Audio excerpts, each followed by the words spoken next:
Hey everyone, Firescale Audiobooks here.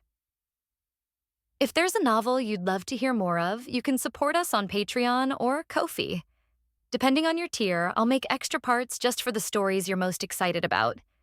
Usually I can only upload 4 to 5 parts of each novel, but with your support, we can go beyond that. And of course, don't forget to hit subscribe. It helps more than you know. Ashlyn flew over and settled on my shoulder, her favorite spot. "Today's the big day for us, Ashlyn," I said, stroking her silky, silver feathers. My parents were already waiting by the door. "Ready, Micheal?" Mom asked. I nodded. The 2 gray spark sparrows perched near them suddenly disappeared into their bodies. That's one of the abilities you gain after you bond with your monster partner. You can store your monster inside you. After bonding, you also gain access to your partner's abilities.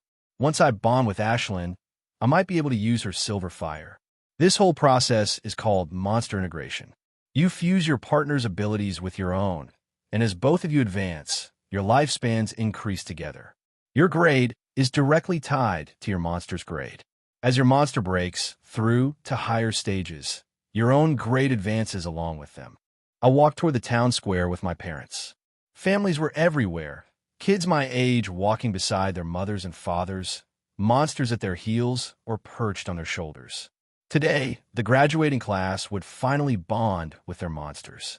All kinds of monsters crowded the streets, from tricolored butterflies fluttering above people's heads to sleek gem claw cats weaving between legs. Some people rode on the backs of their partners. In a Class 3 city like ours, most monsters were strained too, like the common silver spark sparrows. Monsters were simply part of everyday life. "Micheal," I turned at the sound of my name. It was my friend Ron, with his parents trailing a few steps behind him. In his arms, he carried a light green wolf cub. Its fur rippled as if wind was constantly blowing through it, even though the air was still. That was a wind wolf, a Class 6 strain monster, capable of growing all the way to lieutenant level. As Ron came closer, the little wolf pressed itself deeper into his chest, trying to hide. "Nothing to fear, Johnny. I'll protect you from her," Ron said, patting the cub's head. I couldn't help but smile. A month ago, when Ron had proudly brought his wind wolf, Johnny, to show off, Johnny had been a real troublemaker. He kept teasing Ashlyn, sending little gusts of wind at her. At first, Ashlyn didn't even bother to look at him. But when Johnny wouldn't stop and started blasting her with stronger gales, she'd had enough. Irritated, she breathed a stream of silver fire at him. Johnny yelped in pain and terror. From that day on, Johnny developed a healthy fear of Ashlyn. Whenever he saw her, he hid behind Ron or buried himself in his arms. "Johnny, have you been a good boy?" I asked, reaching out to pat his head. The wolf cub let out a happy whine as I scratched him. "Chirp, chirp." Ashlyn let out a sharp call from my shoulder, clearly jealous. She liked to act cold and aristocratic, but she got possessive very easily. "Ashlyn, good to see you too," Ron said, grinning. He knew better than to try and pet her. She always evaded anyone who wasn't family. "How are you feeling?" I asked him. "Both excited and nervous," he replied. I nodded.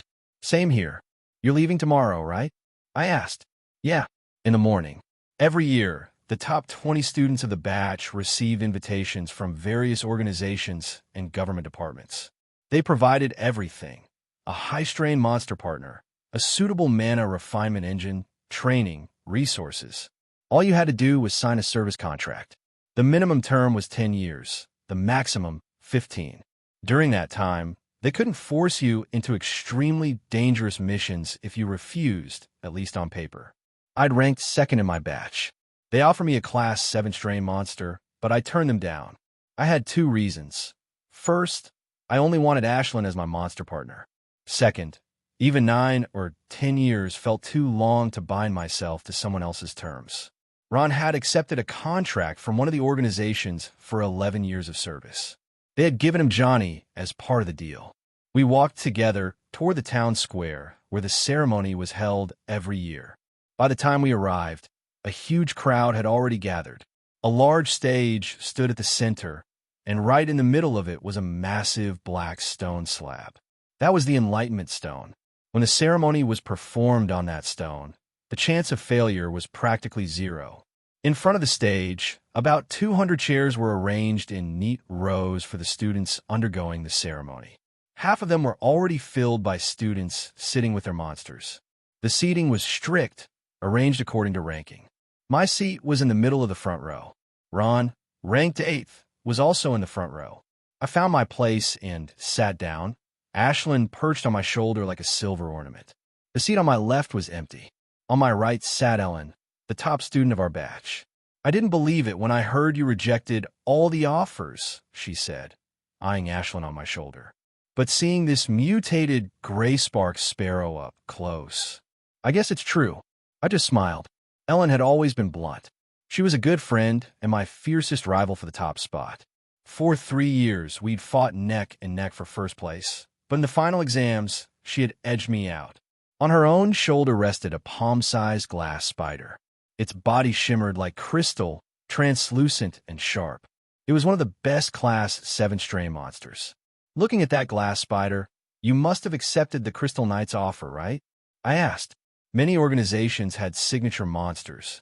Ron's Wind Wolf, for example, was a favorite among Hermes merchants, and glass spiders were especially known as the trademark monsters of the Crystal Knights. It wasn't that no one else could have them, but it was rare to see those monsters outside their main forces. "Yes, they offered good terms, so I accepted," she replied, a small, satisfied smile tugging at her lips. She had every right to be proud. The Crystal Knights were one of the strongest organizations in the Republic. "It's a good choice.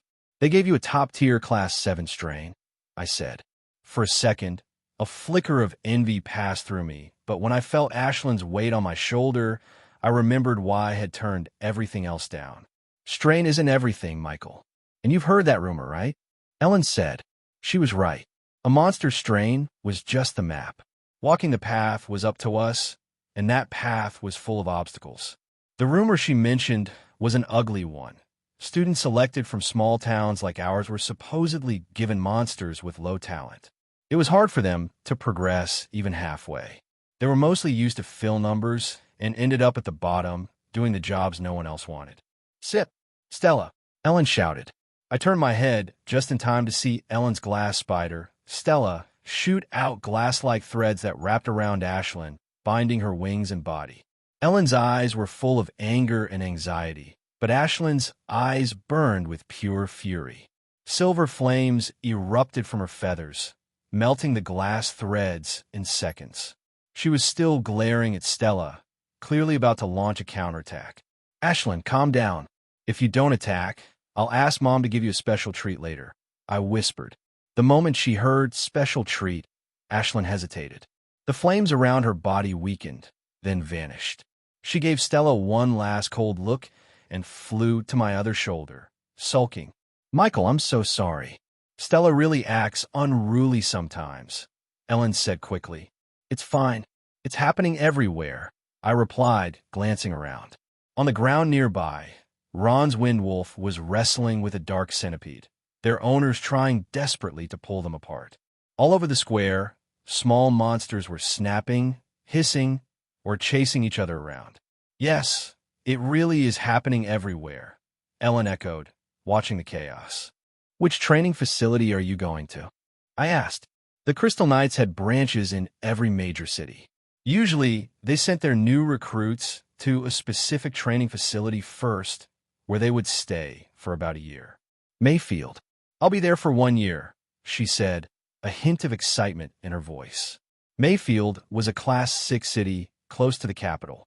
You could say it was halfway to the heart of the Republic, where most of the truly powerful people lived. "What about you?" she asked. She knew I hadn't joined any organization or government department. With my monster, my future didn't look very bright in most people's eyes, but she also knew I wouldn't stay in this small town forever. "I'm going to Carroll City," I lied. She nodded like it made perfect sense. Carroll City was the largest Class 5 city in the Republic, a famous hub for adventurers. I hadn't told my friends or my parents the truth. The city I had actually chosen was one of the most dangerous places in the entire Republic. "Ashlyn, go to sleep," I murmured to the Silver Sparrow perched on the windowsill. She was standing on top of my Elizabeth Collins action figure, a girl with eagle wings spread behind her back and a crown of white feathers on her head. The figure looked heroic, but right now Ashlyn was the one who drew all my attention, calmly gazing out of the night. Tomorrow was an important day for both of us. It was the day of our bonding ceremony. Ashlyn is a mutated gray spark sparrow. Normally, gray spark sparrows have soft gray bodies, light brown wings, and faint sparks of fire flickering along their feathers. They're one of the most common monster species in the world. But Ashlyn was born different. Her entire body is a shiny silver, and the flames she breathes are a bright silver too, which she can spit out at will. From the moment she hatched, she stood apart from her siblings. Gray spark sparrows are known for their mild, friendly temperament, but Ashlyn is aggressive and indifferent. Her siblings were so afraid of her, they didn't even dare play with her. She's been with me since the day she was born. She's 5 months old now, a chubby little sparrow about the size of my palm. All gray spark sparrows are palm-sized at the private stage. Only after evolving to the specialist stage does their size start to change. Maybe bored, maybe sleepy, she finally took off from the windowsill and fluttered over to me. She landed on my shoulder, then waddled down into my blanket and curled up on my chest, snuggling into the warmth. She has a proper bed on the table, but she never sleeps there.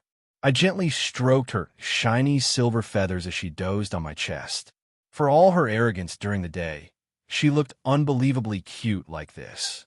She never lets anyone outside the family touch her, has very particular tastes in food, and yet here she was, sleeping like a spoiled child. Choo-choo. I woke up to the tap of her beak on my cheek. Blinking my eyes open, I found her standing right in front of my face, tiny chest puffed out, looking proud and haughty. "Good morning to you too, Ashlyn," I said, sitting up and scratching her head. She closed her eyes and rubbed her face against my fingers, enjoying the attention. A while later, as if deciding she'd had enough affection, she pulled away and returned to her usual aloof self. I washed up, took a bath, and came back to my bedroom. Ashlyn was in her usual spot by the window, watching the lake. I picked up her grooming brush. "Ashlyn, come," I called, waving it. The moment she saw the brush, she flew straight into my lap. This was one of her favorite parts of the day. I combed and massaged her feathers, and she let out soft, contented sighs while lying there like a queen being pampered. After about 10 minutes, I put the brush back on the table. Ashlyn didn't linger. She flew off toward the kitchen, knowing it was time for her meal. I followed for my own breakfast. At the table, my parents were already seated, along with 2 large gray spark sparrows, each 3 times Ashlyn's size. Ashlyn landed in front of my mother. "Choo-choo. You want your dinner, Ashlyn?" Mom asked. Ashlyn nodded. Mom stroked her fondly. "Today is a special day, so I brought a special treat for you." At the words "special treat," Ashlyn's eyes instantly lit up. Mom took a small package from the kitchen counter and emptied it into Ashlyn's bowl. The moment the small red meat chunks fell in, Ashlyn's eyes went round. It was the meat of a specialist stage monster. Even her parents, who were at level 1 and level 2 of the specialist stage, only got to eat this once a month. A single packet like this cost 50 Republic credits. Ashlyn dug, and happily, every few bites, she spat a puff of ash-colored fire to heat the meat to her preferred temperature, then ate on with obvious enjoyment. In just 5 minutes, she had finished all of it and lay sprawled on her stomach, looking stuffed. She had eaten about 3/4 of her own body weight, which was about what her parents usually ate. We burst into laughter at the sight. She completely ignored us, pretending we didn't exist, as always when she overate something she liked. It was her habit. If she found something delicious, she gorged herself, then laid there lazily until she recovered half an hour later. I turned to my own food. The honeyed pancakes were amazing. Mom must have used honey from a specialist grade monster. We rarely got to enjoy something that luxurious, not when my parents were neck-deep in loans. 5 years ago, our old town had been destroyed by a monster horde. Everything we owned was wiped out. By the time the horde passed and we came out of the safety bunker, there was nothing left to salvage. We moved to this town and had to take loans just to cover basic necessities and a house. Both my parents work at the town hospital as level 1 monster doctors. They earn enough to pay the monthly EMIs and keep our household running as frugally as possible. Everyone who turns 16 has to bond with a monster. As one of the top students in my class, I received offers from the government and various organizations. They were willing to provide me with Class 7 strain monsters. I turned them all down for Ashlyn. To others, that choice looked completely idiotic. Even my parents objected because the gap between a Class 2 strain and a Class 7 strain is enormous. But I couldn't abandon Ashlyn. From the bottom of my heart, I knew she was my true partner. I watched her hatch, covered in sticky silver down. Her eyes were bright, curious, and sharp. I fell in love with her at first sight. She'd been quite slim at birth, but her love for good food soon turned her chubby. It was also thanks to that high-grade diet that she broke through to level 1 of the private stage just 2.5 months after she was born. We were stunned. Normally, monsters without a blood bond or a high-grade strain don't break through that early. My parents were ecstatic. They thought Ashlyn must have inherited the bloodline of some powerful ancestor. They even paid a high fee to have her tested. In the end, their hopes were disappointed. Ashlyn didn't have the blood of any mythical monster. She was simply a mutated gray sparrow with slightly increased talent. Her potential was evaluated as low, almost medium level. Still, it meant she could reach the 3rd level of the specialist stage, which was higher than the usual limit for gray sparrows, who typically capped at the 2nd or 3rd level. Even so, I wouldn't trade Ashlyn away, not even for a monster with a mythical grade strain. After breakfast, I went back to my room to get ready for the ceremony. I grabbed the holographic watch I'd forgotten earlier and strapped it on.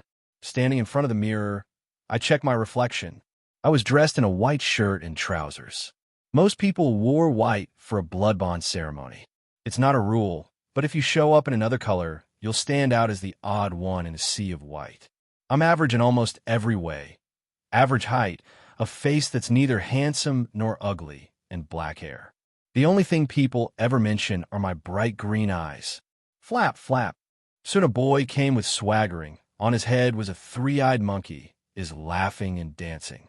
I was shocked seeing it because of that monster is infamous 3-eyed devil monkey. I have never been so jealous of someone else's monster than I am now, and I am not the only one feeling envy seeing that monkey. I'm not seeing things right. I asked Ellen, seeing Kevin with the monkey. No, you are not. Kevin's father found it in the forest when he was tracking a dangerous monster a month ago. She replied, he kept the secret well. Even my father come to know this morning. She said, sounding extremely jealous. This monkey worth to jealous. This monster worth to be jealous. Not because it has the highest class of strain, which is class 9, not for his good fighting ability. The most jealous thing about the monkey is that it can evolve to lieutenant rank without any hitch, so directly making his partner a lieutenant rank fighter without any hard work. Even if Kevin eat and stay home with his 3-eyed stone monkey, he will become lieutenant rank in few years without any problem. If anyone would have known Kevin's father found a 3-eyed devil monkey a week ago, no even 3 days, a lot of people would have killed Kevin's father and stole that monkey despite him being a man of government and only second to the mayor in power. Hell, would have invoked greed from the mayor to stole the 3-eyed devil monkey. There's still one question that irked me. Why didn't Kevin's father made a pact with Monkey himself? He doesn't have the second monster right. I asked. She thought for a while before answering my question.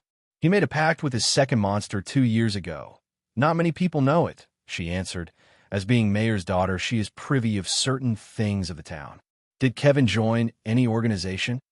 I asked. Yes, he joined the Shadow Rogues yesterday. His uncle also in Shadow Rogues. She said Shadow Rogues is an organization same level with Crystal Knights. Shadow Rogues has a different style than Crystal Knights. They mostly deal with gray missions. I have even heard the rumors that they also do some assassin jobs, but no one dares to say that on their faces. Cheese. That monkey started to tease its neighbor monster. He is scratching their faces, hitting them from behind and running, and no monster could do anything for that because that monkey is damn fast. It irked many youths as Monster started crying. Seeing antics of Monster, Kevin even started laughing complacently. That Kevin being way too complacent, Stella, If that monkey comes near you, quickly bind him, Ellen said to her monster. Stella nodded her head, as if understanding. Ron's wind wolf also got hit many times by Monkey and started complaining to him. Ron picked up Johnny into his lap and started comforting him. Kevin, keep your monster in check, said the youth whose green vine snake got badly scratched by Monkey. Jones, keep babying your monster if your monster not even going to handle little scratches, how it is going to handle big fights in the future. Kevin mocked him complacently and started laughing again. No one said anything after that, fearing being mocked by Kevin, and what he said also, right, if your monster cannot even handle little scratches well, how is it going to handle big fights in the future? Soon that monkey's eyes fell on Stella and started to harass her. Stella tries to do what Ellen said her to do. It hurled her string at the monkey as soon as it grew close, but it was futile. All the string shots were missed, and in return, she got scratched even more. Ellen felt gloomy, seeing her monster got hurt and crying in pain. She quickly took her spider in her lap.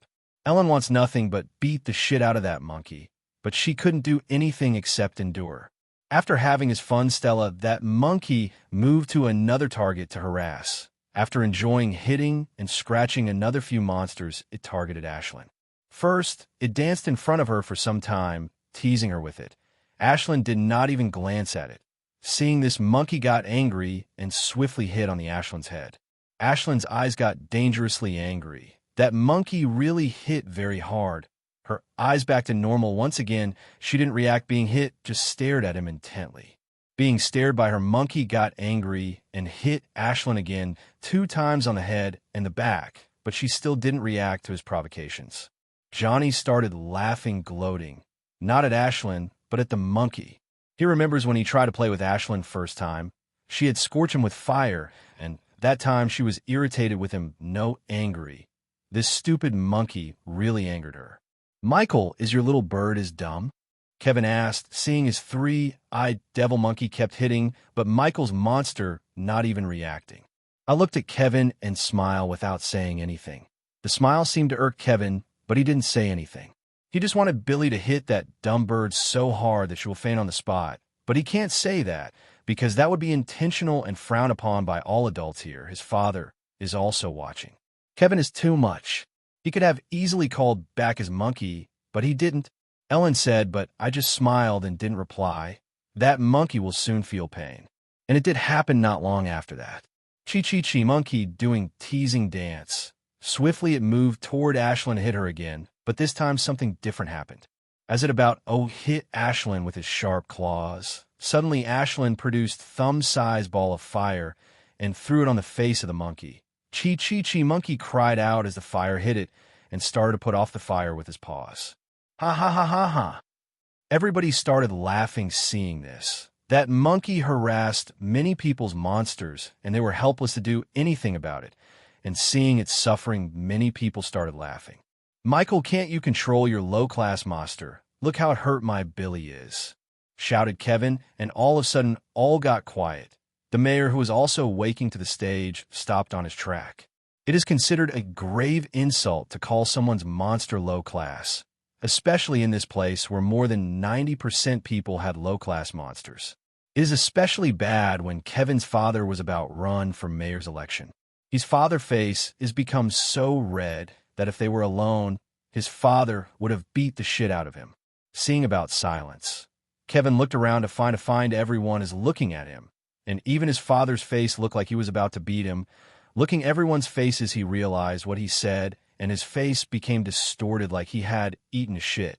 Micheal, I am sorry, I didn't mean it that way. It's just seeing Billy hurt, I lost my tongue. He said, the damage is done. The apology not going to solve anything. The people are not idiots. They have seen what Monkey did to other people monsters when they complained. He rebuked to them, and now his monster got hit. He insults the people's monster being low class. They didn't expect this, especially from town sheriff's son. It's okay. I said, I didn't want to say anything to him, but him being a sheriff's son and sheriff known for his pettiness, I had to say something to forgive him, so that sheriff won't make things difficult. Don't worry, I'll ask my father to look out for your family, Ellen said, sensing my worries. I relaxed after hearing her. Today is the auspicious day. Today, our children going form a bond with their monster that will last said and started the bonding ceremony. There are about 200 students here. The call for the ceremony is last to first order. The first youth to go on the stage is a girl with her gem cat. The monster and the human stand on the stone. A painful expression come across them, and drop of blood come from their bodies and merge together, and it again separated in two and merge into the heart of monster and hum. The monster suddenly turns into energy and entered the body of the human. The whole ceremony finished within a few minutes. The girl felt disoriented at first, then controlled herself well. The mayor handed her a small glass jewelry box size of a fist. Inside that box is fingernail-sized black crystal. In its surface, thousands of white dots could be seen. The thing is given by mayor to youth is called refinement mold. It is very important to the practice. The refinement mold, used to create refinement engine, which is constructed inside our heart. It is used to refine mana in our body. The body of monster and human has limited space to store the mana. The purer the mana monster has, the more easily it will advance and evolve. For the human's pure mana, just as important, it can easily outlast those who are at the same level or those above their level. Have the Crystal Knights send you refinement engine. I asked organization have them special blueprint which suits the monsters they have. This is also one of the reasons organization have their special monster. Their monster's best suited for their special refinement engine. No, I didn't accept pre-constructed engine. I have requested a blueprint. I will construct it myself. She said I was startled hearing this. Almost every student here accepted by organizations accepted pre-constructed engine. But she requested blueprint. Her dreams were really big. The pre-constructed engine can only be made by lieutenant stage or above powerhouse. It's still a marble size, but it's inside. You can see the engine inside it. They are really expensive because they were created by lieutenant grade powerhouse. If my parents sold their everything, including their clothes, only then they will come closer to half a price of pre-constructed refinement engine. Those who can't afford pre-constructed engine had to construct it with refining mold. There are grades of refinement engine blueprint. They are A, B, C, D, while A being highest and D being lowest. There are thousands of refinement engine blueprints on the from A to D grade for free on the web. The most difficult problem is constructing them inside our heart. My parents chose to C grade refinement engine, and constructing it, they really have to give it all effort. The better your refinement engine is, the more pure mana it will refine. The pre-constructed refinement engines about are all a grade, so most youth eagerly chose pre-constructed refinement engines, but there is a huge drawback using pre-constructed refinement engines. When your monster partner and you want it to evolve to lieutenant grade, you have to remove all the external energies inside your body, i.e. the pre-constructed refinement engine also had the external energies of its creator, as it is not constructed by you.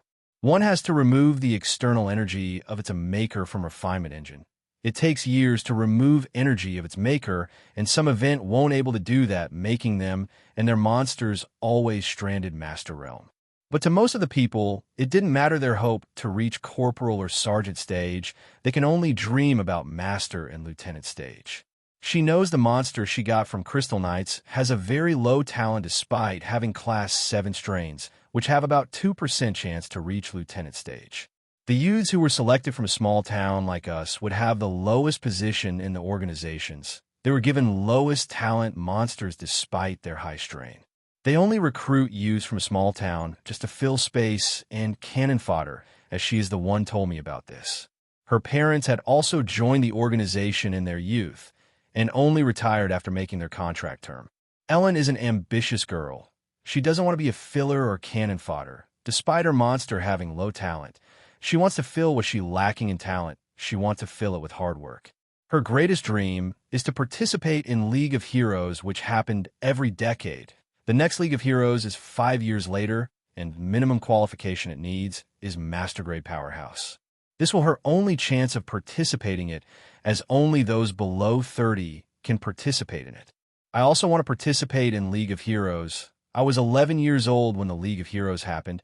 It was the same year we came to live in this town. The mayor had set up a big holographic projector in the town square.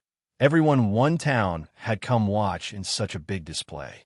God, what fights they were full of magic, different types of monsters. Trainers were even more amazing with their totems. It was a surreal experience. That moment I decided I want to be there, millions of people watching me and cheering for me. Not only I, millions of youth watching from their homes or stadium wanted to be them. It was nearly evening when only 20-something youths are remained to form a bond with their monster partner. One by one, everyone name called out, and only 5 people are only remaining. Soon, it will be our turn. Are you ready, Ashlyn? I asked her as I took her into my lap and patted her softly. Choo-choo, she cocked, saying yes. I also smiled. This is where both of our lives will be bound together.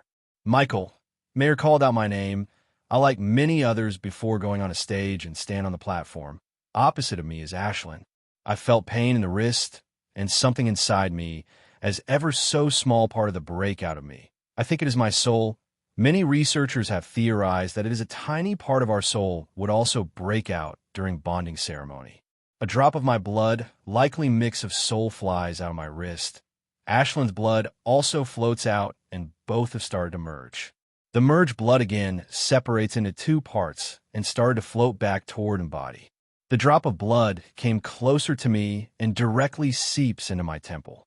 My vision blurred a little, but I see Ashlyn turned into the globe of energy and directly merged with me. I felt a little hot all over my body for a while, then suddenly all have turned normal. The ceremony is over. Ashlyn will stay in my body for a day. My body will gain physical strength and higher sense. And most importantly, I will gain Ashlyn powers, which are silver fire. My body is rapidly changing, so is my soul connecting with Ashlyn, but I didn't feel a thing. Before leaving the stage, Mayor handed me a refinement mold. I went back to my seat. Ellen's name is called out, as she is topper and the last candidate to perform blood ceremony. Ellen performed the bonding ceremony with her glass spider.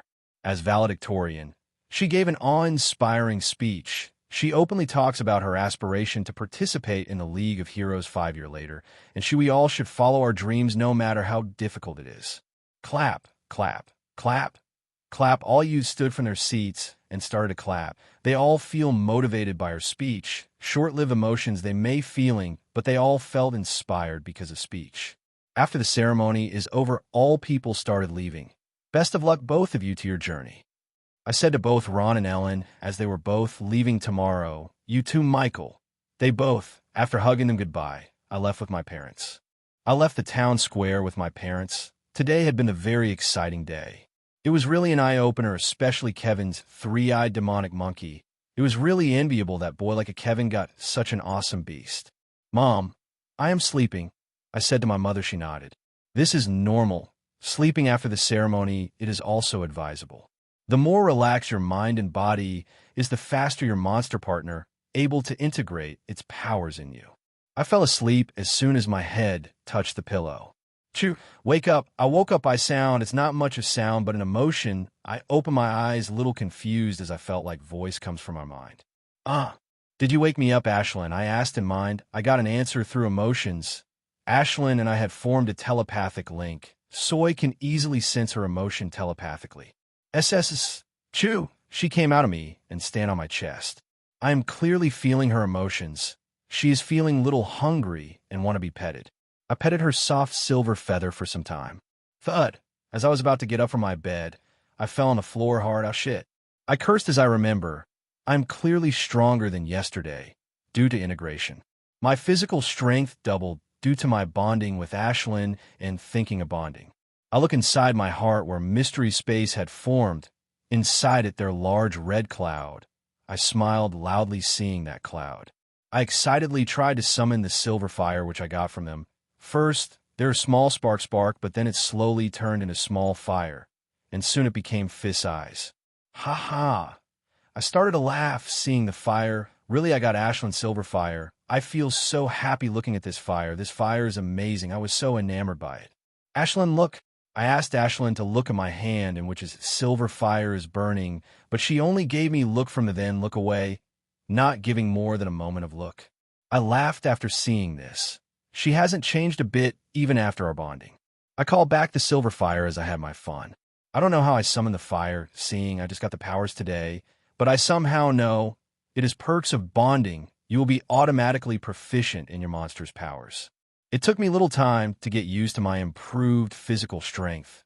I freshen up and walk toward the kitchen with Ashlyn over my shoulder as we were both feeling hungry. I slept about 24 hours, and it is evening now. When I walk into the kitchen, there was no one in the kitchen. I took out food for both me and Ashlyn. She was a little unhappy out not getting special food yesterday. What she was eating now is still grade 2 food, but is plant-based and not monster's meat, which is way more expensive. Most of the people not able to afford graded food for their monsters eat what they ate.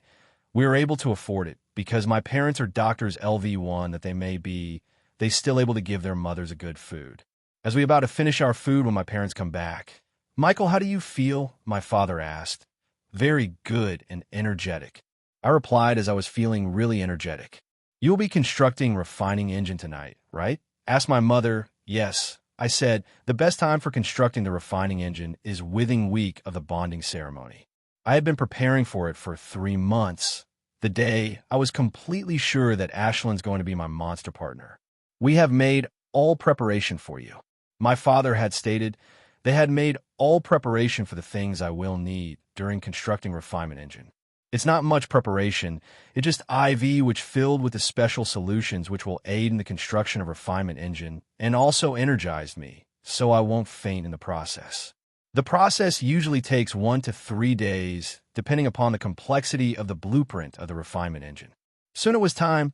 This will do, said my father as she fixed for. I am sitting on my bed in lotus position as my mother connected to my wrist. Good luck, said mother as she kissed my temple. They both left my room, closing the door behind. After they left, I projected 4D blueprint of refinement engine from my holographic watch. It is spherical in shape and completely made of gears and cogs on which runes are carved. It looked majestic and is shaped completely different from the regular refinement engine I've seen on the web. There are thousands of refinement engine on the web and certified sites for free, but they're all more or less the same. What they offer power of peak of strain, which for Ashlyn's species is for Sergeant stage, but not her species bloodline limit. What's strain is that it is a clear map of evolution, to which stage monster can evolve with certain hard work, but it is not its limit. The limit of evolution or potential of evolution depends on monster's bloodline. This limit is called bloodline limit or bloodline shackle. One can unearth the monster's potential with extremely hard work, but to break out of the monster's bloodline limit is near impossible. Like Ashlyn has class 2 strain from which we can reach specialist stage with little hard work, and time like my parents' Spark Sparrows evolved to a specialist stage when my parents in their 30s, but to break out of the limit of the strain is going to be very, very difficult for us.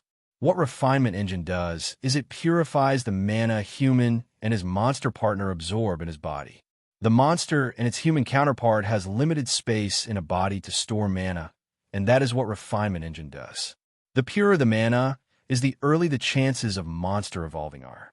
When constructing refinement engine, your monster partner have to be integrated into you. The refinement engine you construct will also be imprinted into your monster partner.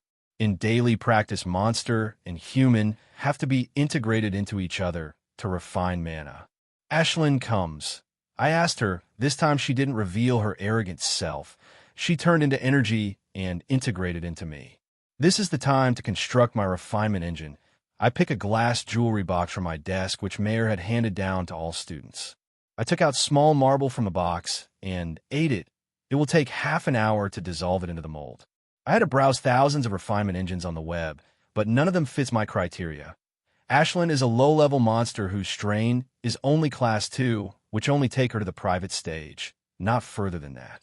I wanted a refinement engine that could help break the bloodline strain and help Ashlyn to reach the natural limit of species. I did find one at last, but its concept was completely different than the refinement engine of today's. If given an example, consider today's refinement engines are automatic like coffee machines that we use today. You just have to put coffee beans inside it, and the coffee maker will process the beans and roast it and grind the mixed milk and sugar for you. In this process, all you have to is add beans and click a simple button and coffee will be made for you in minutes. The refinement engine I chose is manual You have to do all processing, grinding, and brewing all yourself. It is time-consuming and tiring. But in this refinement engine, I have to do all by myself.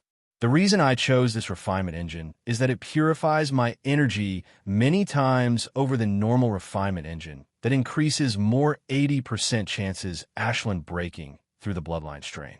But there are many problems as well. More than 96% of those who chose this refinement engine never able break through past private stage. There are thousands of curses written on the site and also warnings not to construct this refinement engine. Because once construct the refinement engine, you are hardly able to change into another engine unless you reach lieutenant stage. It's very hard to construct another refinement engine.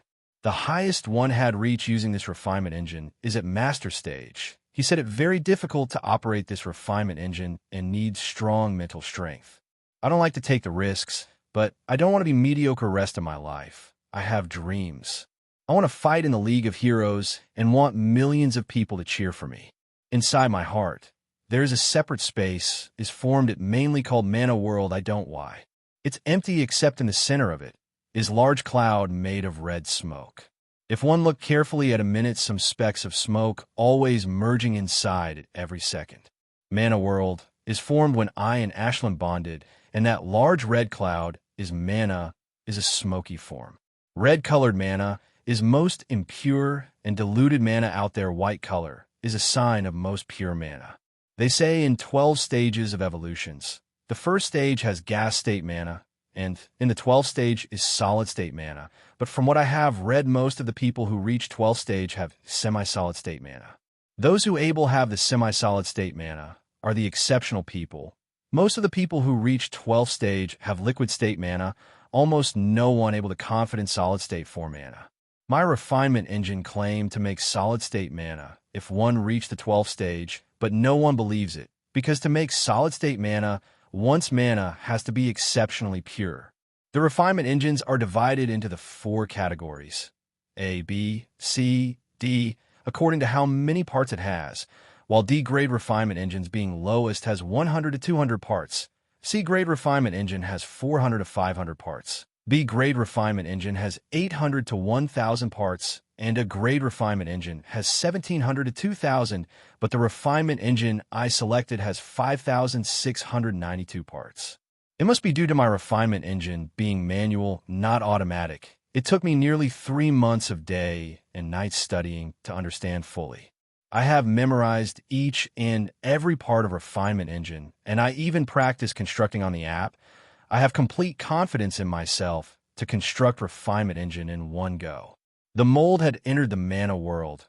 It had turned light purple from black. It looked like a big blob of molten steel. Now what I have to do is to take a little mold from that blob and create the part of refinement engine with the same dimensions mentioned in the blueprint with the same runes carved on it. After creating all the parts from the mold is assembling all parts in refinement engine. I started to create parts of refinement engine.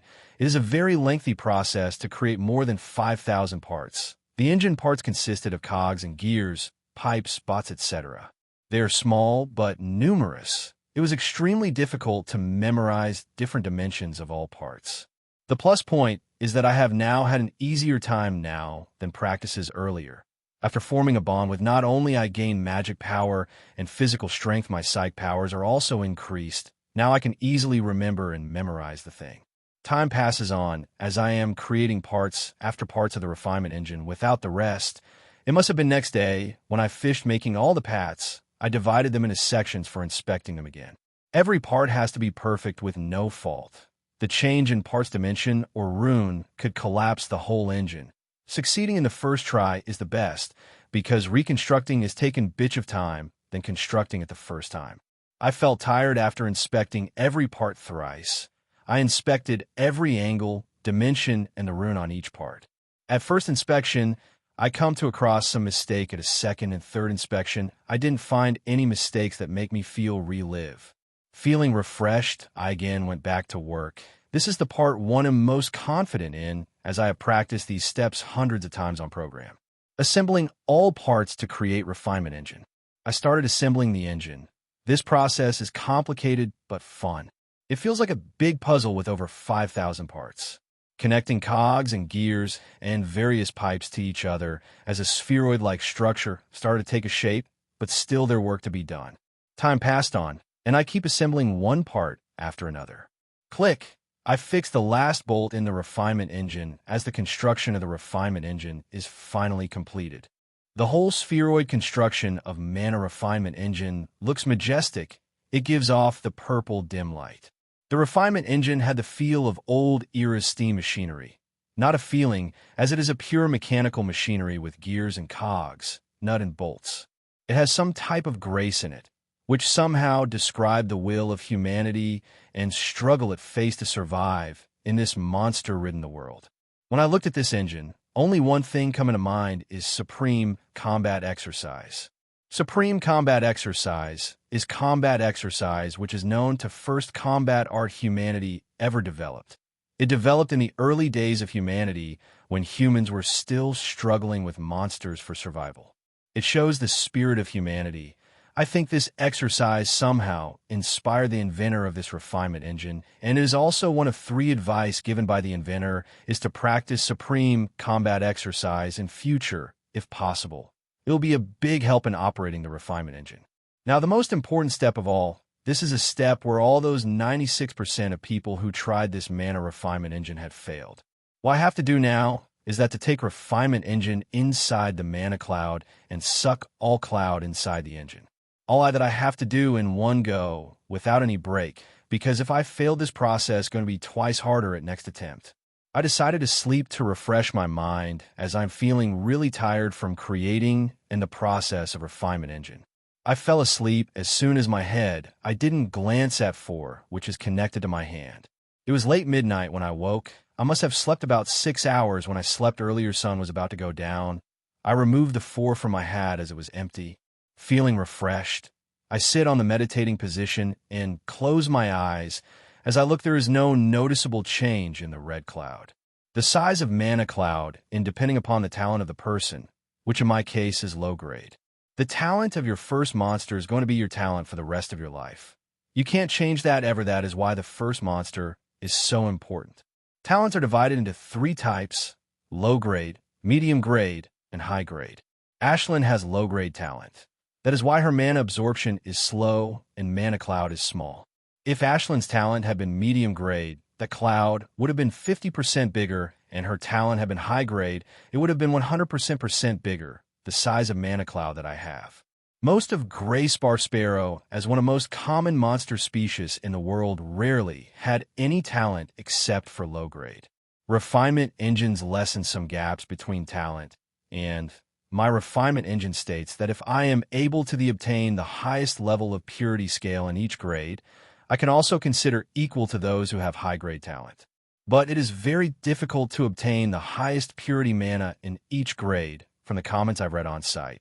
The maximum purity one able reach is 78% in purity scale. He is also the same evolver who reached the master grade using this Mana Refinement Engine. The purity scale easily could be seen on Refinement Engine. It has 1% to 100% scale and looked like old air thermometer. Taking a deep breath, I move Refinement Engine towards their red cloud of mana. The Mana Cloud is more than 10 times bigger than the Refinement Engine. As Refinement Engine spheroid entered the cloud, it became barely visible. Sometime later, it can't be seen in a cloud of mana. The Mana Cloud enveloped it inside. After making sure it reached the center of the Mana Cloud, I stopped its movement. Now is the most important step. I have to take all Mana Cloud inside the Refinement Engine. This will be the biggest test of my mental fortitude. I started to operate Refinement Engine as it started sucking Mana Cloud inside slowly. This process is very complicated. I have to operate 3 processes of the Refinement Engine simultaneously without making any mistakes. First is the suction process to attract mana into the engine. Next is the refinement process, which refines the mana and removes impurities from it. And last is what take most of my mental power, condensation processes. What condensation process does, as its name suggested, it condenses the refined mana in the condenser, and the condensed mana stored in a central container, which is 1/3 in size in Refinement Engine. I can clearly feel the cloud getting smaller, but still, Its speed is little slow. I operate the refinement engine neither slow nor fast. It is a perfect speed which will not waste my mental power excessively. I derive this from the thousands of comments and curses I read of predecessors who have constructed the same refinement engine as me. If I operate engine too fast, it will drain my mental stamina early, and I will not have a chance to recover my mental stamina in process, hence, I will not able to complete the process. If I operate engine too slow, I will gain stamina in the process, but it will take too much time, and I will be too tired to operate the engine. Time passed on, and engine have sucked half of the mana cloud, but I'm started to feel tired, and there is still half of the mana cloud remains to be sucked. Still, I kept refining the mana cloud. I don't want to be like my predecessor who wasn't able to overcome this step, and almost all of them left stranded on the private stage. Very, very few able to do a second time. The spheroid engine is now little visible in the clouds as its outlines can be seen. As cloud begin to thin out, the engine becomes more and more visible. As the time passed, only 1/3 of the mana cloud remain, and I am dead tired. Nearly all my mental energy had been drained as I operating refinement engine with my sheer will. The suction now can be clearly seen from the 13 suction points. The red smoke clearly seen flowing from the semi-transparent pipes toward the refinement chamber. The only thing kept me going is my imagination. I am imagining myself center stage of League of Heroes, winner trophy in my hand, and millions of people cheering for me. That's the only imagination kept me going as refinement engine kept sucking the mana cloud, soon at about 5% of its original size remail, but I am really spent. I barely hanging by the thread. The sucking speed of the engine so slow that it is barely noticeable. The engine looked like it can stop any minute. The whole engine is dim that it looked malfunctioned. Even thinking of my dream of League of Heroes didn't work. If it's going on as it is now, I am definitely going to fail, and I don't have any confidence in succeeding in second chance. If my biggest dream isn't going to give me the will to fight on, then I am going to take it for my greatest nightmare. 5 years ago. Sirens, we were eating in a restaurant when suddenly sirens started blaring. Its highest level siren, Micheal. Rose, let's go. My mother said, and we started to run toward the closest bunker. We have done this emergency exercise 3 times in the past 2 years. It's quite fun as I see a lot of my friends in the bunker and spend half a day there. My mother and my best friend Rose, who is also my secret crush, started running towards the closest bunkers, horns blaring and curses ringing out on the street. Some people didn't even listening to siren as they still looked carefree and going their way without a care for sirens, thinking this is another emergency exercise. Emergency exercise this may be, but they still have to follow the law, which states they have run towards bunker when they heard emergency sirens. If they caught not heeding, they will be heavily fined by the town. This is fun, right? I asked my friend Rose while running. Her face was full of fears. I didn't know. This may be a real alarm, not exercise. She said, Rose and I are neighbors and grew up together and are a best friend, but I also like her a lot. Rose has similar height, with cute face and rare light blue hair. When she grew up, she will really become an absolute beauty.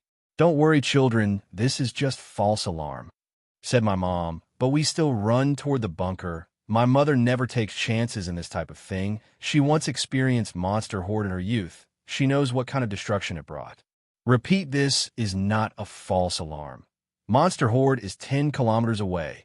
Please hurry to the nearest bunker. Announcement heard. Everything is silent for a moment, and then mayhem occurred. All who weren't paid to heed, or slightly paying heed, started to run toward the bunker. There is no organization. People didn't care and started to use their get-ahead. I even saw many people doing it. One brute used powers as he covered all his skin with rock and directly ran into the crowd. Many people got injured by this, but he didn't care and ran ahead. My mother kept both of her hands in a vice like a grip as she ran, taking both of us. I heard many shrieks and screams. When I look back, I see a cloud of aerial monsters coming and diving toward the humans in the crowd. Shit, I heard my mother said, and she begins dragging us toward the bunker. On the way, I try to contact my father, but there is no signal. Don't worry about your father. He is most safe. The hospital had a separate bunker, said my mother. I felt relieved after hearing that. Rose, you don't have to worry. There is bunker very near the bank. Your parents will be fine," she said to Rose comfortingly. Holding back her tears, she nodded as she heard my mother saying, "Ka, aha." People reside screamed as eagle-type monster dived down and break the man half and flew away with taking half his body. Blood started to flow from half a body, making earth red. No one had the luxury to wait see monsters coming down and eating people. If aerial monster had come, it wouldn't be long that surface monsters will also come. The streets have become more chaotic as aerial monsters' attacks become fierce. If this monster horde was low level, the town would have fought back as it did in the past. But this horde is clearly on the different level. Thud, thud, earth started to vibrate. It is surface monsters that are coming. Hearing this sound, the chaos ascended on the stories. This time there was no hesitation could be seen on the people's faces. To go front, some people even started to do anything. They started to use their monster and powers unhesitatingly. Some people got injured, some even got killed. This was my first time seeing the cruelty of survival as people started to kill their peers, just get ahead. I started to see the silhouettes of the surface monster. Most ahead are the scarlet stallions and spiked cats. Move! Thud! Somebody just attacked from behind and fell on the corner. Thank God the attack was wind type. We just lightly injured, but his attack did throw us quite far. That bastard! Cursed as we stand up and started to run again. Micheal language. Admonish my mother. Cry. Suddenly a loud bird cry heard directly above us. A gigantic snow-white eagle monster come from above and grabbed Rose swiftly between its claws and flew away. Within a second, it's all over. That soon became a white dot in the sky. I just stood shocked in a stupor.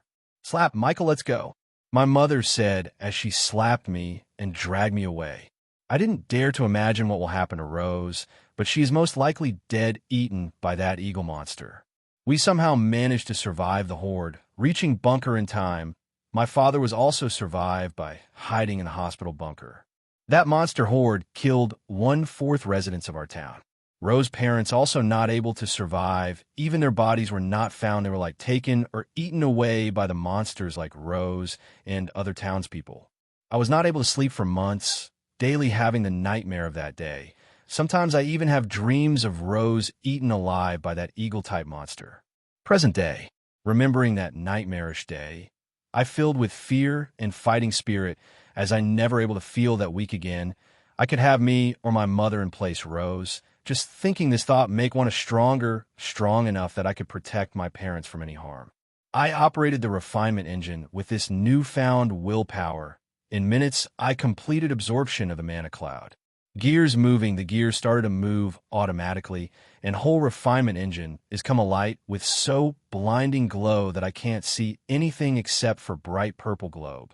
A brightness started to recede after some time, and when all brightness has receded, I saw refinement engine again, but there are some changes in it. The refinement engine's color got bright purple, but that's not the only change. The most amazing change can be seen on the mana scale.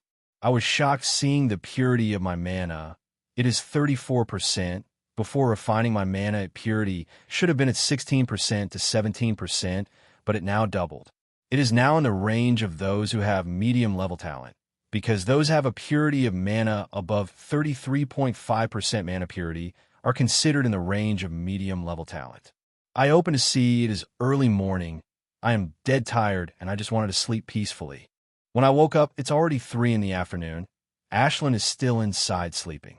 Well, her body will take time to adjust to this new purity of mana.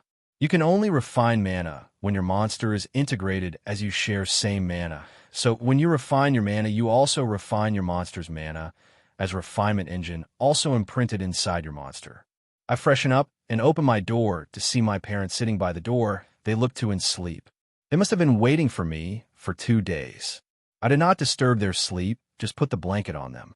I walk in the kitchen to see any leftover food from the morning, but I didn't find any except for the cans of instant food. My eyes got misty seeing this. I know my parents didn't like instant food, but just to save time and guard my door, they ate instant food. I started to make a meal. I learned how to make this simple meal as my parents many times have to do late shift in the hospital. I was humming a song and just about finished making my last dish when I heard a sound behind. While looking at how cheerfully you were making lunch, You must be successful constructing your mana refinement engine, said my mother. Yes, I was lucky, I said smilingly. Luck had nothing to do with me constructing my refinement engine, but I don't want to worry them going into whole details. You guys freshen up? Lunch will be ready in 5, I said, started setting up the table as my parents left to freshen up. It was quite a good dinner. My parents talk about something, and everything as the conversation was light.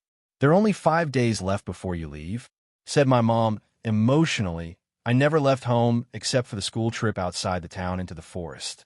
Mommy gonna miss you, sobs. Sobs, sobs, she said, then started crying. I got little confused seeing this. My mother was emotions, but never a crier. She never cried this openly with sobs. This is mother's love. I guess as I never been away from her before. Michael, we have something important to tell you, my father said in a serious tone. My father rarely spoke in a serious tone. Right, Evie, said my father to Mom. Yes, we have something important to tell you, Michael, said my mother as she wiped tears off her face. I got a little scared hearing their serious tone, thinking some bad news, but looking at their faces I heaved a sigh of relief as their faces looked happy. So it must be some good news, but I don't understand why they have to be so serious. I am pregnant. You will have a little brother or sister in 8 months, she said, smiling. It is quite shocking news that my parents never expressed a will to have a second child, but I guess it happens between adults, and my parents still in their late 30s. It's also a good thing having a baby will keep them occupied and they worry less about. That's good news, I said awkwardly. What other things you say to your mother about the pregnancy? Mom, Dad, have you practiced supreme combat exercise? I asked my parents to diffuse the awkwardness. Everybody try to practice supreme combat exercise, but rarely anyone able to do one set of it, though. He said, Supreme combat exercise has 24 moves of offense and defense. It also has a good side effect that it merges small amount of mana into each cell of the body, making it stronger, but from what I've read from the web that one had to endure inhuman amount pain to practice every move of that exercise, and pain only increase as you practice in it. Supreme combat exercise, also know the creator of skills, if one able to practice it to high-end one, could create very own skill.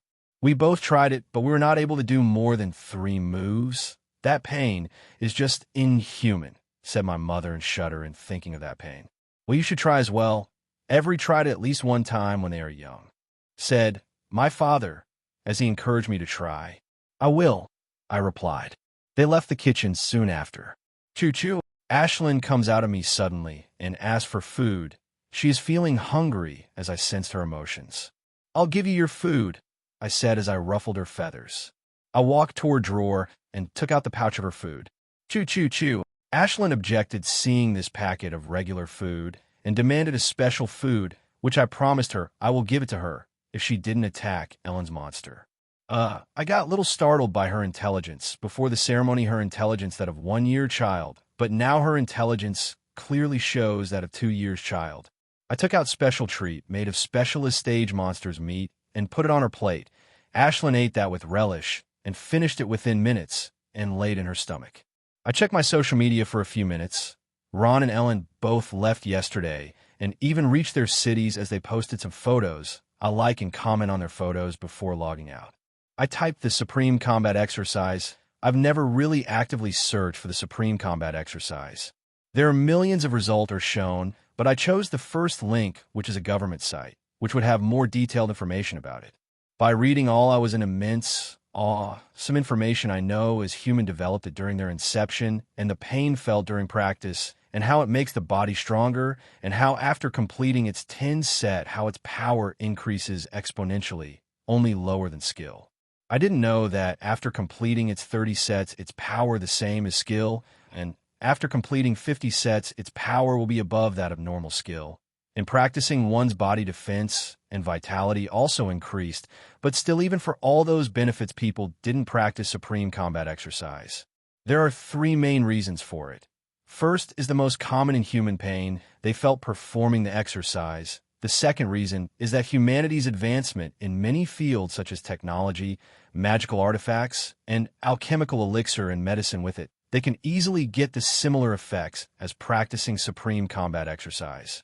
And the third and most important reason that there is no danger to the survival. An inception human had to fight for their survival, but now there is no danger. Humans have carved out their safe heavens, and there is a minimum danger to their survival in today's age. The 24 moves of Supreme Combat Exercise is not actually referred to the fighting moves, but 24 different ways of mana circulation in the body. Just like human body have blood veins, it also has mana/magic veins, but one can manipulate mana easily. By manipulating mana, certain ways produce certain effects. That is how Supreme Combat Exercise and skills come into being. Supreme Combat Exercise, called the Mother of Skill because its 24 moves makes use of all magic veins, both active and inactive magic veins of the body. It makes one completely familiarize all magic veins inside the body. The higher you go practicing Supreme Combat Exercise, the more familiar one became with his magic veins, which in turn very important in creating a skill. The next point I read about this exercise made me most startled. It says after completing 10 set, one's talent in mana abortion will upgrade upper low level. Completing 30 sets, one's talent will upgrade to medium level. As more sets, one done, more one's talent will upgrade. Our body absorbs mana from the surrounding. The better one's talent is, more mana one's body able to absorb. After reading all of this, my body filled with vigor, and I walked toward the backyard. Chew. Ashlyn also came flying on my shoulder. The backyard is where I do my physical training. 2 full moons can see bathing the dark sky with their gentle light. It's one of the best times for practice. I took out my practice sword from the shed and activate the camera to record my progress of the exercise. I started swinging my sword in technique, which I learned in the school, and started to circulate the mana according to the first move. First, I felt nothing as I circulate the mana of the direction of the first move, but sometime later, I started to feel prickling pain all over my body.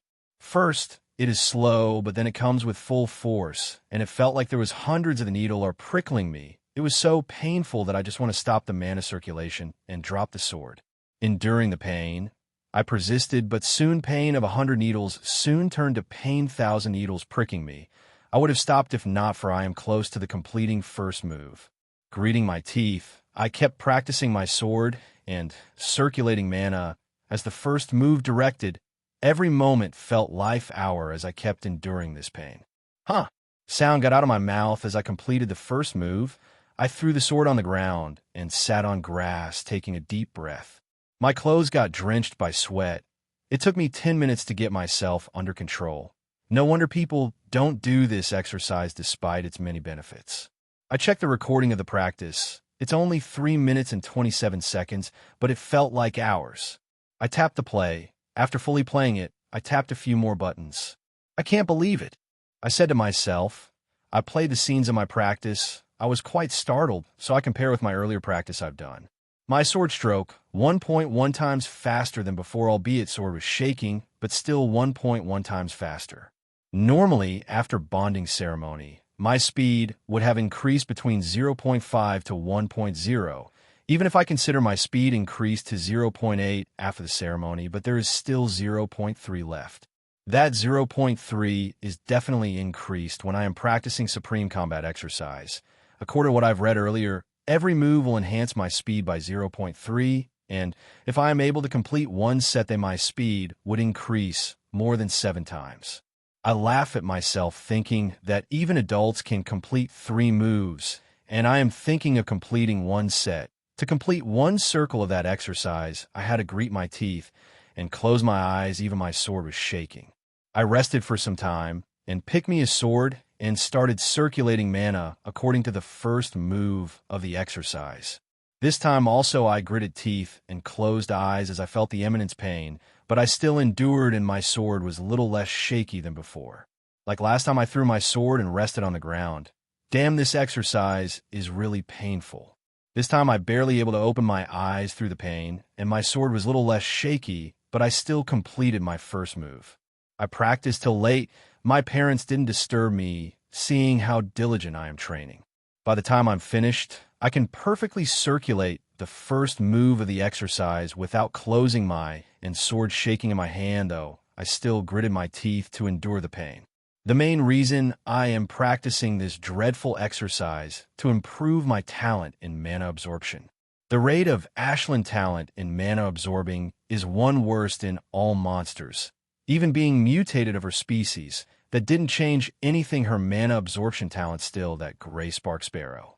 Her talent is so bad that the mana I've sucked from Mana Cloud is absorbed in the refinement engine could only fill up about 40% of its central storage. To fill it completely, it will take about 2 days. I had started to feel itchy all over my body from all that sweat I got when I am doing exercise now had dried up. I directly went for the shower after washing away dried sweat. It felt refreshing. I click a few buttons on my Hollow Watch. I am checking the confirmation of my ticket as I will take the train to another city from the Carol City. I have to spend nearly all my saving on this trip and have enough which would last me a week. After checking my ticket is confirmed, I close the window. I sit in the meditating position and prepare to refine mana. There's no need to suck mana like before, as all mana which body absorbed will directly enter in the engine. Now, I just have to refine it and compress it. I start to operate the refinement engine, purifying and compressing the which absorbed by the engine before. In an hour, I've finished refining all the mana I've absorbed. The central storage now filled 70%. Now, the main task is to re-refine the mana, which is stored into central storage to make more purified. Currently, the purity of my mana is at 34%, which is equal to that lowest category medium talent. If I want to level up to the second level of private stage, I have to 40% mana purity. I started to re-refine mana from essential storage. It was a lot harder than purifying raw mana. In one round of refining, I became so tired that barely able to finish the first round of refinement. Ashland comes out of me and slept within minutes on my chest. I tried to fall into sleep, but it wouldn't take me. I decided to read new for a while. There's news about my favorite idol, Elizabeth Collins. She was Winter League of Heroes 15 years ago. She won the sweeping victory in League, crushing all her opponents. She left the Republic soon after that, and when she returned 4 years ago, the whole Republic shocked by her progress. She had become Evolver who evolved past the 12th Field Marshal stage into a brand new boundary. She had merged complete integration with her monster Ivory Eagle in the front hole capital. It is hers action figure I had in my room, on top of which Ashland liked to sit. I've seen that video hundreds of times before they took it out from the web. The ebony-colored wings sprouted from her back. Her nails became sharper, and crown of ebony-colored feathers manifested on her head. She looked really powerful in that form. She had come back to Republic for some work. The president has organized feast in her honor, and she even gave a lecture in the capital where the most talented young members of top organization and government had a chance to listen. I'm so jealous of those bastards as they had a chance to see and listen to her beautiful voice. There are many comments left those attendees saying how amazing her lecture was, how much they gained from it. Time passed by, and it was the day I leave the town. In the past few, I only ate, sleep, and practice. I didn't even take out a single step out of my house. Seeing this, even my parent got a little worried about my maniac training. I made quite a progress, but it was not as fast as I expected. I only able to perform 2 moves of the Supreme Combat exercises smoothly without shaking and closing my eyes. Quite funnily, I also able to do only 2 rounds mana re-refinement, but the result was not that great. I only able to increase the purity of my mana by mere points. Now, my mana's purity is 34.8. Did you pack everything? My mother asked. Yes, I said. Yes, Mom, I packed everything. I said to my mother as she was fussing over my clothes. My father came to the living room and handed me a palm-sized box. What is it? I asked. You opened it, he said back. Feeling curious, I opened the box. Gasp! I gasped seeing the thing inside of the box. It is grade 1 magical artifact. It looked little damaged, but seemed usable. I picked the hilt and inject my mana inside into it. A curved blade started to expand from the hilt. Soon it turned into 70 centimeters katana. I found it in our old town after Monster Horde left. He said, the owner of this sword must be dead or eaten by the monster. It is damaged, but it's still grade 1 magic artifact, which is used by corporal level powerhouse. Despite being little damaged, it is still very useful for specialist level powerhouse. Normal grade 1 artifact cost about 50,000 union credit, and damaged artifact will easily sell to 30,000, which also yearly income of my family. Beep. I heard from my watch. It was a notification when I read, "Father, don't. You guys need it more, and there's also a baby." I said, "My father, I had transferred 10,000 credit to my account. Keep it. It was saving we did for you. We even spent some of it." My mother said apologetically. I again double-checked my backpack before locking it. "Already." I said to her my backpack. Chew, chew. Ashlyn called out as her parents were coddling her. She somehow got out of their coddle and flew on my shoulder. "Beep. Let's go, the car is waiting," said father, as notifications sounded on my father's holowatch. My fat head an ordered car for the train station. The hover car already by the street, we all get in it. It started to speed toward the train station. It is AI, it didn't need a driver. You just voice command your destination. Not long after we reached the train station is small, and only 50-some people could be seen. Most of my classmates had left, and not many stayed in the town. There are only 2 trains daily. Traveling alone is death wish, as all area out is filled with danger. Only those as corporal stage can travel along with their monster. Even they also bear some risks dying traveling alone. That how the dangerous the world is. Soon the train came. Train only stops for 10 minutes in town. Sobs. "I'll miss you," said my mom. "Remember to call every week." She said, wiping her tears. "Yes, Mom." I said and hugged my parents. Besides me, Ashlyn is also coddled by her parents. "Ashlyn, let's go," I said. My voice saved her from her parents as she landed on my shoulder. I took my seat by the window and waved my parents goodbye. As the train started to accelerate, the figure of my parents became smaller and smaller till I can't see them anymore. As train speed passed the town, it entered underground. All the train run underground, fearing an attack of monsters on the surface. The walls of underground tunnels are reinforced with superalloy, so there is little risk of monsters breaking past it and attacking the train.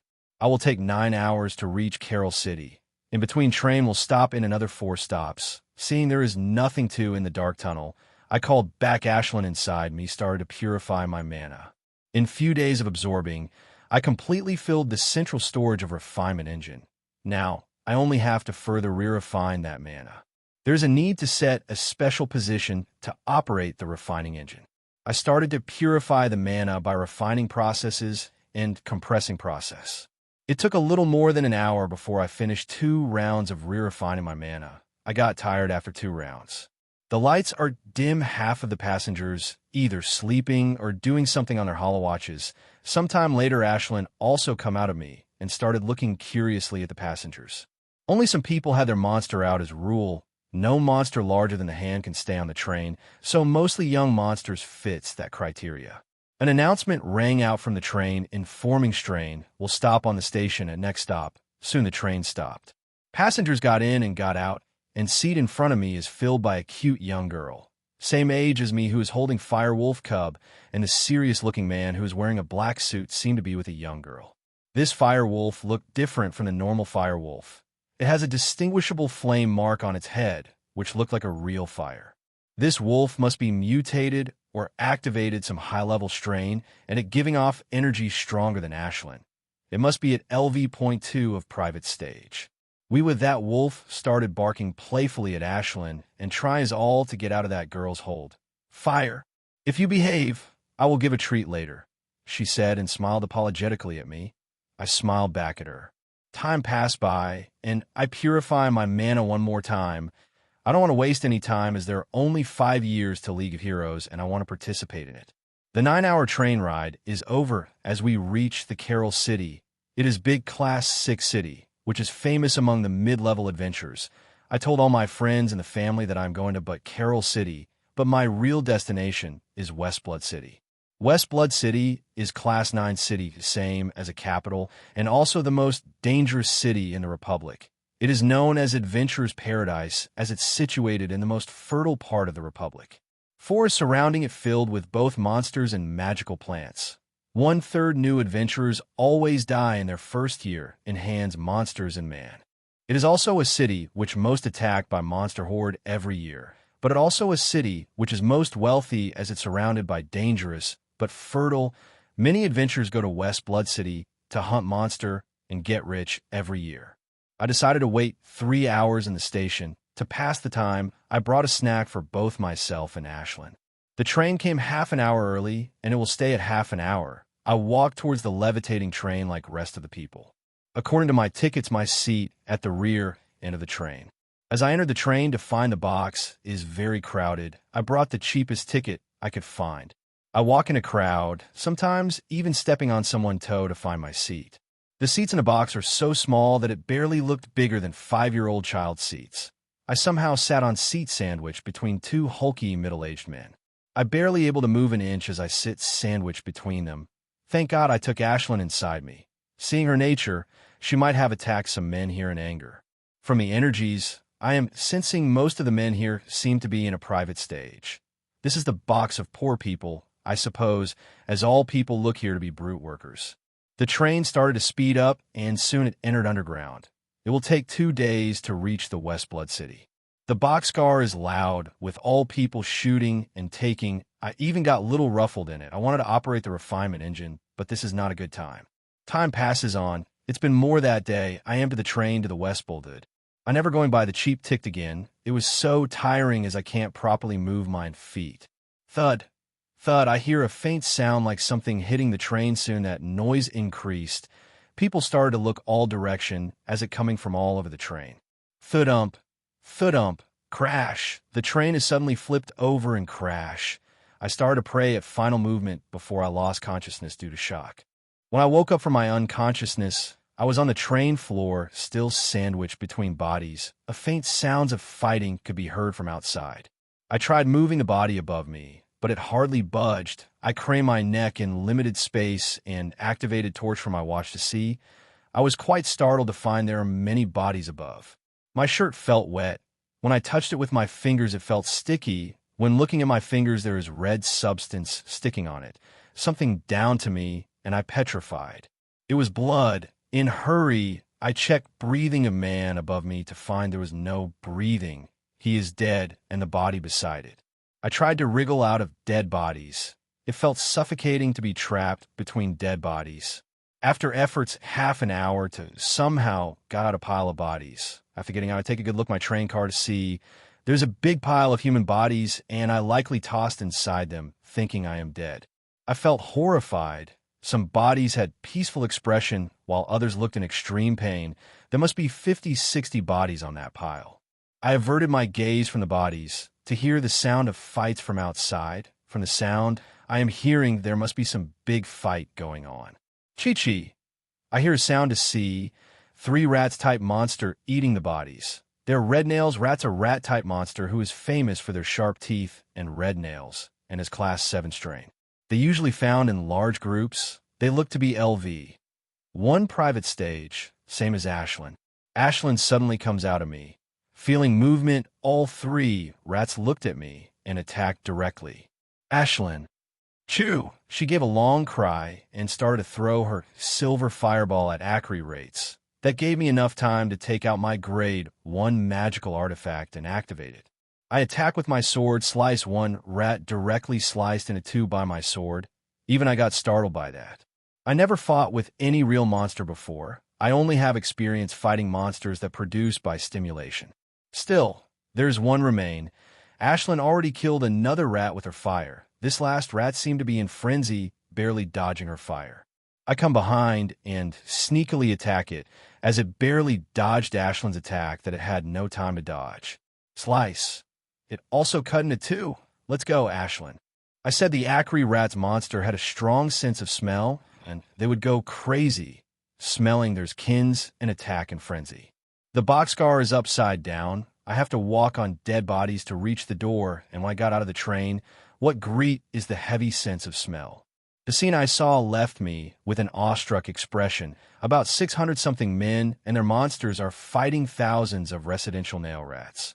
The men seem to fighting in the organized manner. Powerful Evolver must have taken control of the battle. It's not easy to control men you have never met before. The battle strategy, also simple to powerful, is fighting ahead and weaker are behind. Some 50-60 people resting and eating monster meat before going back to fight. Many dead bodies of both humans and rats club. I about go back in a train fearing to get dragged into the battle when I heard should. Kid, why are you just standing there like idiot? Come and fight. shouted a scary-looking man who was fighting left and right with the monsters. I gritted my teeth, walk toward the battle. If don't go, the man will likely kill me for being coward. In this type life and death battles, no cowardness is tolerated. I have read many news people got killed for running for battle. The train tunnel is large with 5 super magnetic tracks, so there's large space to fight. I and Ashlyn joined and started a fight. "Are you hiding the train till now?" asked the boy who was fighting monsters beside me and looked to be in same age as me. "No, when I wake up, I was in pile of bodies, and when I got out I find all you are fighting here," I said. He nodded as if he understood. The boy beside me is same as me and holding grade 1 weapon. He is wearing a white uniform, which had a design alchemical flask on his chest. It is a sign of Rothschild Alchemical, its organization which is especially known for their alchemical positions. His monster is quite unique. It is palm-sized snake, dark as night. Whoever that snake attacked the monster end up dead. The snake monster power must be poison-related. The fight is quite relaxed. We just have to kill LV.1 private stage monster who came to us. I asked Ashlyn to use her mana sparingly in case of unexpected emergencies. "How come fight is so organized?" I asked. I had my suspicion, but I still wanted to know. It was all due to efforts of Sir Black. When the monsters attacked, he organized a battle formation, and he killed all the cowards who had an objection. He said with a shudder, fear clearly written on his face, whoever that Mr. Black is. I can't see the fights off the front, just silhouettes, monsters, and men fighting. Mr. Black must be one of them. This is good. It giving me the experience to fight the real monsters. Ashlyn now and then ate the hearts of monsters. She didn't usually LV.1 monsters meat, but the heart is tasty, I guess. She first cooks it with her fire, then ate it, as she did not like eating raw meat. I wanted to fight using supreme combat exercise, but these monsters are too weak that even Ashlyn's same level as them attacking half-heartedly. The real fight is going on in front where stronger monsters are fighting, but it is too risky for small private stage cultivators to go in front. When our reinforcement is coming? I asked the Jim as he told me, "You're a liar."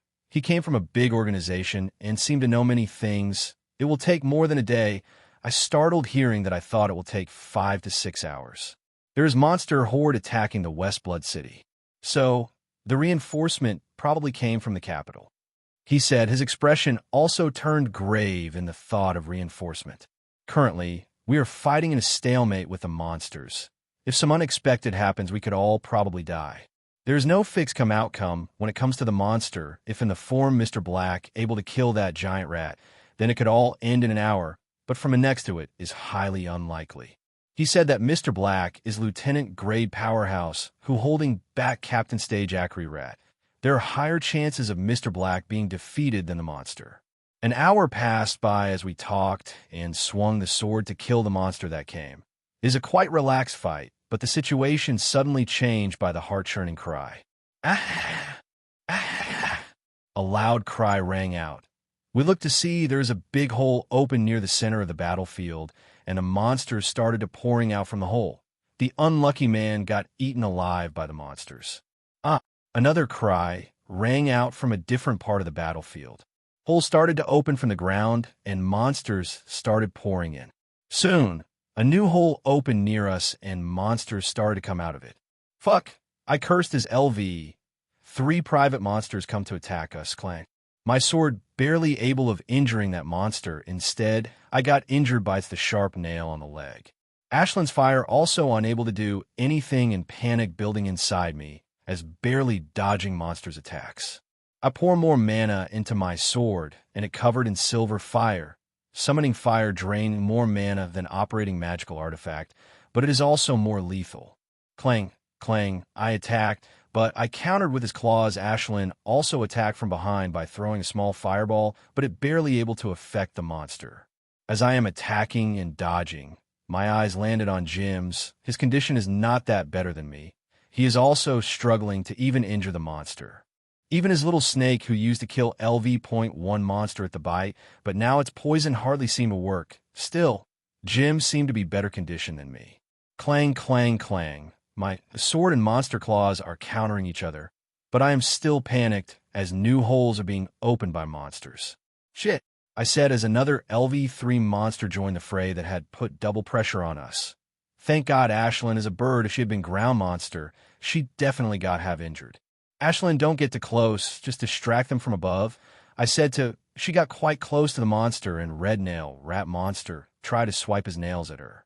We are fighting with distract and attack strategy, and it's barely working as I am getting more and more injuries. Although they're not lethal, there's still the injuries. If they pile up, it could be life-threatening. Gurgle. Thud. A woman in front of me got her neck sliced by the nail of the monster. She died, choking in her own blood. This was a tragic sight to see, but it is happening all around me. People are dying in front of me, and monsters eating their flesh. It is a horrifying sight to see. The light around me brightened when I crane neck to what is happening. I see Jim's sword is glowing and bodies of LV3 rats sliced in two. Is it skill? I asked him. He is from a big organization. He had to be privy to some skills, but I'm little confused from what I know. Skills could be only used by corporal stage or above powerhouse. No, I can't use skill yet. What I'm using now is half skill, he said. I read about half skills, the techniques, which have 10% to 20% might of the original skill they are based on. Seeing Jim using skill a bulb lightened in mind. Fuck, I am such an idiot. I cursed myself under breath and started circulating the first move of the supreme combat exercise. Soon the pain came, but it is bearable. My attacks got a little bit faster, but still I wasn't able to keep two monsters at bay. Making my mind, I circulated the second move, and more pain came, but with pain, my attack speed also increased. Clang, clang, clang. I started to counter with my attacks, preventing monsters further attacking me and keeping them at bay. Ashlyn and I coordinating during the fight. She detracts them, and I attack. It was flawless coordination only possible by our share bond. In the corner of my eye, I saw Jim took out a thumb-sized bottle with red liquid in it and drank it with one chug. This must be mana potion he drank. They're the product of the alchemy and are quite expensive. The four bodies of monster could be seen in front of him as he used his half skill 2 times. From what I've read, the biggest drawback of half skills are their mana consumption, as they waste a lot more mana.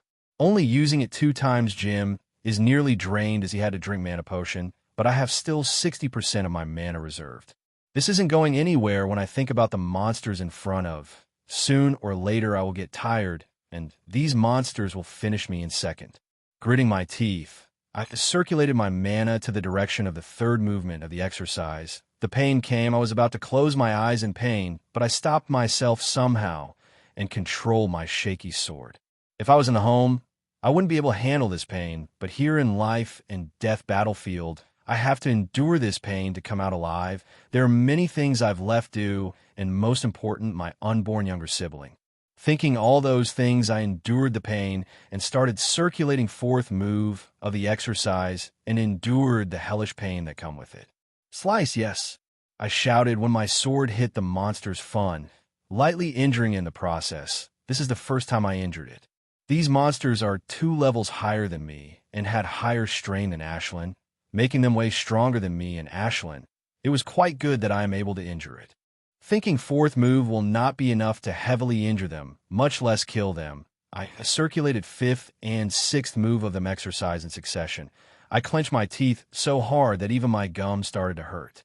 Slick, ta-ta-da. My sword cut across monster's back, leaving a big wound. Feeling pain, it bared his teeth against me as both monsters started to attack me in frenzy. Bring it on. I also shouted, they're not the only one feeling pain. I'm also in immense pain, but I am enduring it. If I didn't kill these monsters, they will kill me and eat in seconds. Another one of my attacks hit them. It wouldn't be long before I killed them. Jim has also seemed to struggling against the monsters, using his half skill time to time and chugging mana potions to supplement mana. It must be good to have a big organization as a backer. Having positions and skill available readily makes one envy then, but still, I wouldn't change the decision for all benefits of the world. When I looked at Ashlyn, I felt it's all worth it. Despite her fire is no use on monsters, she's still helping me distract them with her fire. If her talent was a little higher, or her mana purity above 50%, she could have easily able harm these monsters. The purer the mana is, more destructive power would become. It's like difference between kerosene and petrol. Oh no, I thought when I saw two more three red nail rat monsters coming toward my directions, and soon my fear come true, and they joined the fray attacking me. From monsters beside me, and started to attack me from all direction. Ashlyn looked at me worriedly and started attacking a monster with all her force, but it's no uses. I cried out as monster's red nail dug deep into the leg. The monster keeps injuring, and one monster kept jumping to aim at my neck. I was barely able to dodge that. If this going on for another 10 minutes, I will surely before these monsters dinner meat. Thinking this do or die situation, I started to circulate 7th, 8th, and 9 moves of exercise consecutively. I have stepped away from fainting due to pain, and my gums started to bleed. I shout out with all my heart and attack the monsters. Circulating 9th move, my speed grew exponentially, and I started to attack monsters with madness. Tatata, one monster jumped to attack my neck, but I attacked it in midair, cutting it into 2 pieces. Some of its blood even fell on my face. Seeing their kin dead, all 3 monsters started to attack me with madness. I also answered them with madness, killing another their kin, leaving behind only 2 monsters behind. Of the 2 one ID heavily injured earlier, I targeted that monster special after a short fight. I killed him as it was already injured. Now only remaining in one, seeing all his brother dead, it went into utter madness and directly jumped for my head, wanting it to pierce it with his nails. Come on in. I shouted and attacked it horizontally with my sword. When my attack touched it, directly sliced from head to tail, dividing it into 2 from the center. I was just about to dial it back my mana circulation to the 6th move of Supreme Combat Exercise because this pain nearly making me nearly blackout, but I didn't get the chance to do that because another hole opened near me and monsters started to swarm out. Fuck! I cursed, seeing a group of the monsters coming toward our direction. Soon it spits, and 5 LV3 monsters come my way. Save me. I heard when I looked to see a man being eaten alive by red nail rat monsters. Slink slice. I cut to kill another monster, leaving 4 behind. These new monsters are quite smart. They attack in coordination. It makes really hard to kill them. Clang, clang, clang, slice. Another monster got heavily injured by me. I only able to slice 1/3 of its neck. A fountain of blood could seem to ooze from its neck. It will soon die to leave behind 3 monsters for me to kill. Having killed 2 monsters, I felt a little relaxed. It gave a chance to catch a breath. Fighting monster against life and death, helping me endure the pain of 9th move of the exercise. The pain is still immense, but at least L got out of the fear of blacking out amidst the fight. Slice, yeah. I shouted as I killed 2 monsters in 1 move. It was a little risky move as 1 monster jumped to attack my head and other 2 were attacking my legs. To kill 2 monsters on the ground, I had to sidestep at last second when Red Nail Rat's nail was very close and performed very large horizontal slash close to ground, cutting both monsters in half. I didn't get unscathed out of it. My shoulder got injured by the rat who attacking me from jumping. I moved backward and stabbed last remaining monster in its head, killing him on the spot. I didn't have the luxury to entertain rest, as I quickly removed the bandits and quickly pasted them all over my body. I have to thank my mother if I am able to survive this for packing so many band-aids. These band-aids are especially for monsters band-aids, but can also be used on a human. I just have to place them near the injury, and they automatically spread on injury, closing the wounds. These band-aids are called micro band-aids made with nanotechnology. They are fingernail size, but they cover the wound size of adult fist easily. Chew! Ashlyn is eating the hearts of the monster that I killed. Ashlyn, eat quickly, I said to her, because I know new monsters will soon come.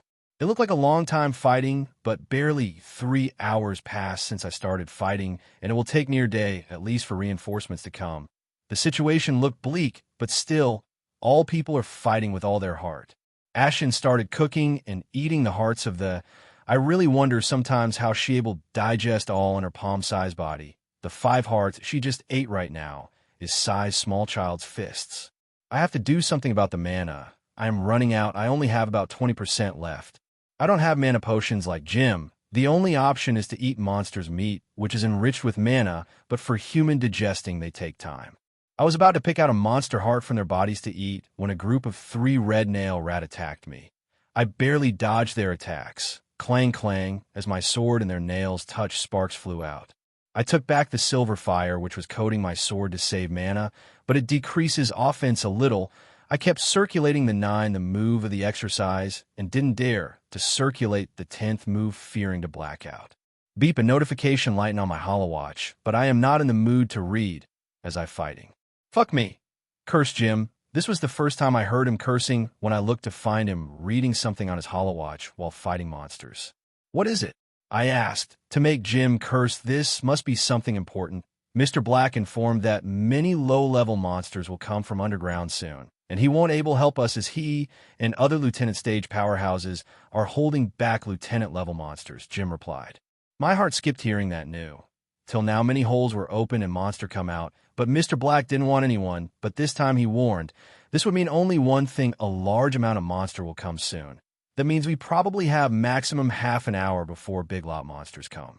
Without thinking consequence of blacking out, I circulated mana in directions of the 10 in team move. I screamed in pain.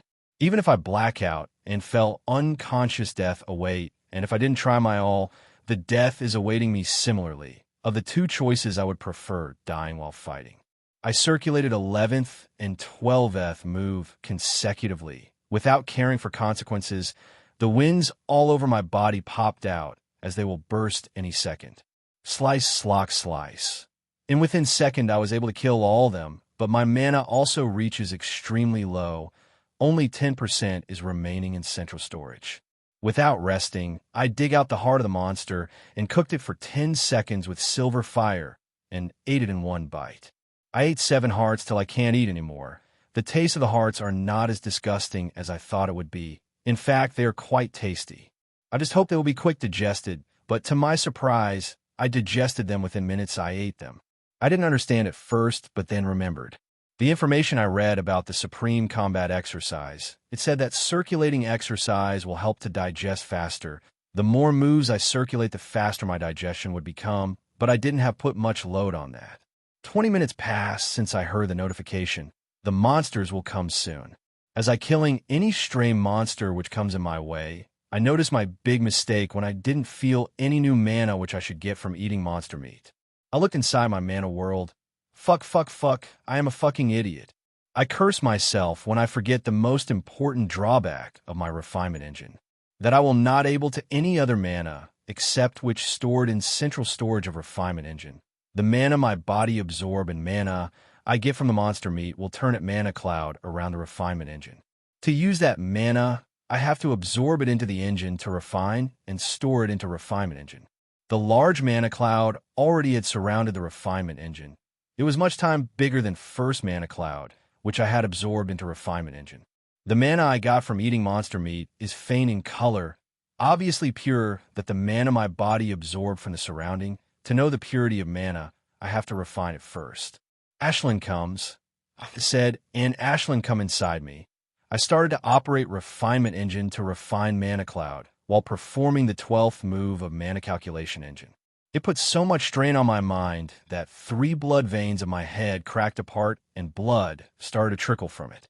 I was in no mood to consider that because I could feel little vibration under my feet, and I know when they will reach the surface, large number of them will pour in.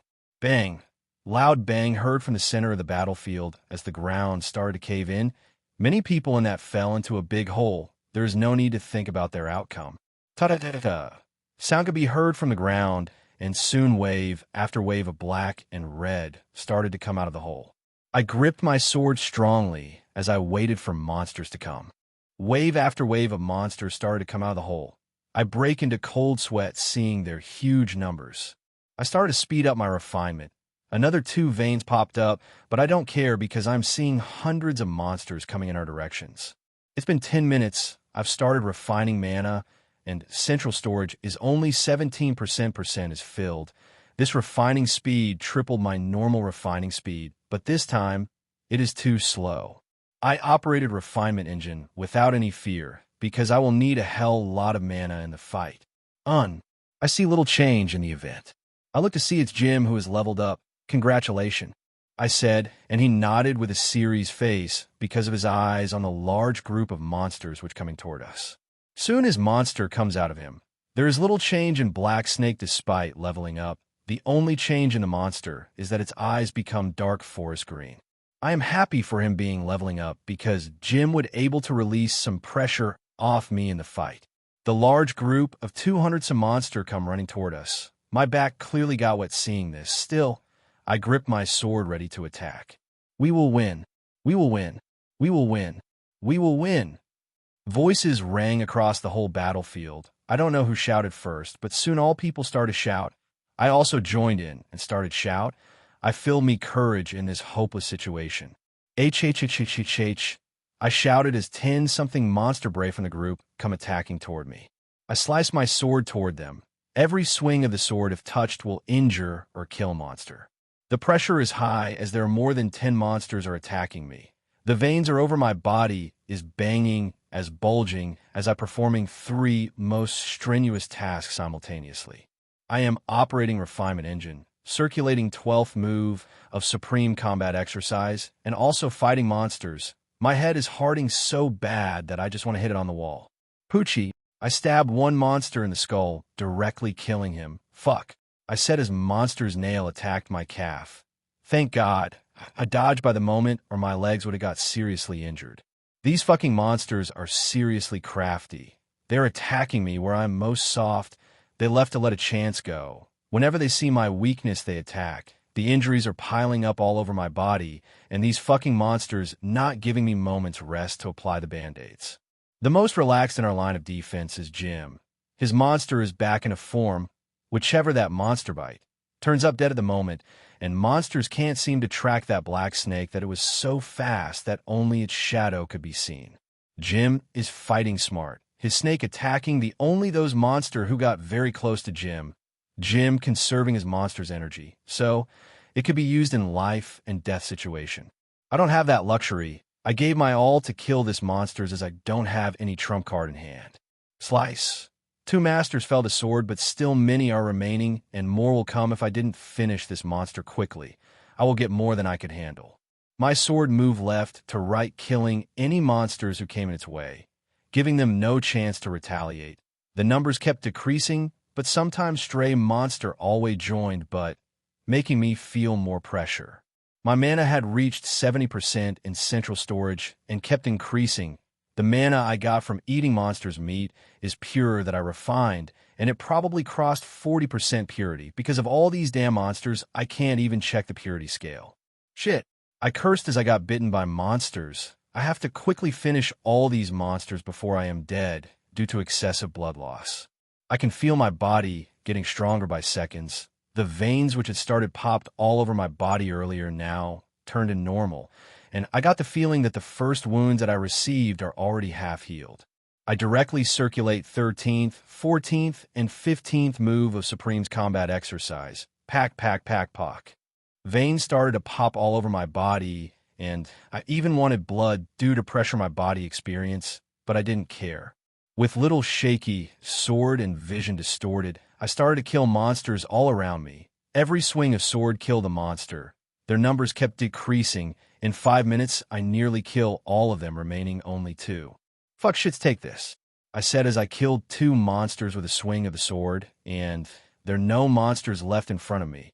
I took a heavy breath and just want rest as I'm feeling extremely tired in both mind and body, but I know there is no time as next batch of monsters will soon come. I quickly removed the band-aids from my backpack and started to stick them all over my body. When I properly look myself, even feel shocked, I completely had become a bloody man as all my body ridden with injuries. I started to remove hearts from the bodies of monsters and started to eat them. This time I didn't even cook them, I ate it raw because I don't have luxury cook them and then eat even if it would take few seconds. Those few seconds for 1 heart turn out for 10. I kept eating even after I felt full. I only stopped when there is no space left in my stomach anymore. I've eaten 19 hearts, nearly 3 times more than last time. As I'm circulating 15th move of exercise, I kept digesting and then refining it through my refining engine. As I checked my mana purity, I got quite startled. It reached 44.6%. They say is really eating monster meat is faster and favorable compared to absorbing mana through surrounding. Soon another wave of monsters came. this time 3 times more than last, but this time I am not scared as my injuries are controlled and healing. I have stored nearly 90% mana in central storage. I've eaten so many Monster Heart that lots mana kept refining, but there's one small fear that I have to spend mana early as possible. If I don't, my body will bloat and explode like a balloon due to excessive mana production without any space to store it in my body. I lightened my sword with a silver fire. It looked like blazing sword, quite beautiful, and this way I'll lose mana quickly, and it would also be lethal to the monsters. Slice, slice, my every sword attack, cut to kill, without any wasted movement. Sometimes even I kill 2 or 3 monsters at once by throwing blazing fire in the monsters and them slicing them apart. Time begins to pass, and it's been 10 hours since I've been fighting monsters, but monsters aren't lessening, instead they are increasing. Slice. I killed a monster who jumped on it. Choo-choo. I heard Ashton's voice as she is inside me. I became ecstatic hearing what she said. She said she is ready to level. No, don't control it as long as you can, I said. I said it because my mana purity is only 48%. I want mana to be pure when we level up, because pure the mana is during leveling up, the more stronger she will become after level up. Central storage of the engine already 96% full, which satisfy the condition to level. There must above 90% mana in the body before leveling up, or there will be an adverse effect. Leveling up monster needs lots of mana. As a precaution, the more is better. I stopped absorbing mana from Mana Cloud and started re-refining mana, which is the central storage of the engine. I started to refine and compress process as I refine mana as well as I am fighting the monster. Time to time, I absorb mana from the Mana Clouds to maintain 90% mana in the central storage.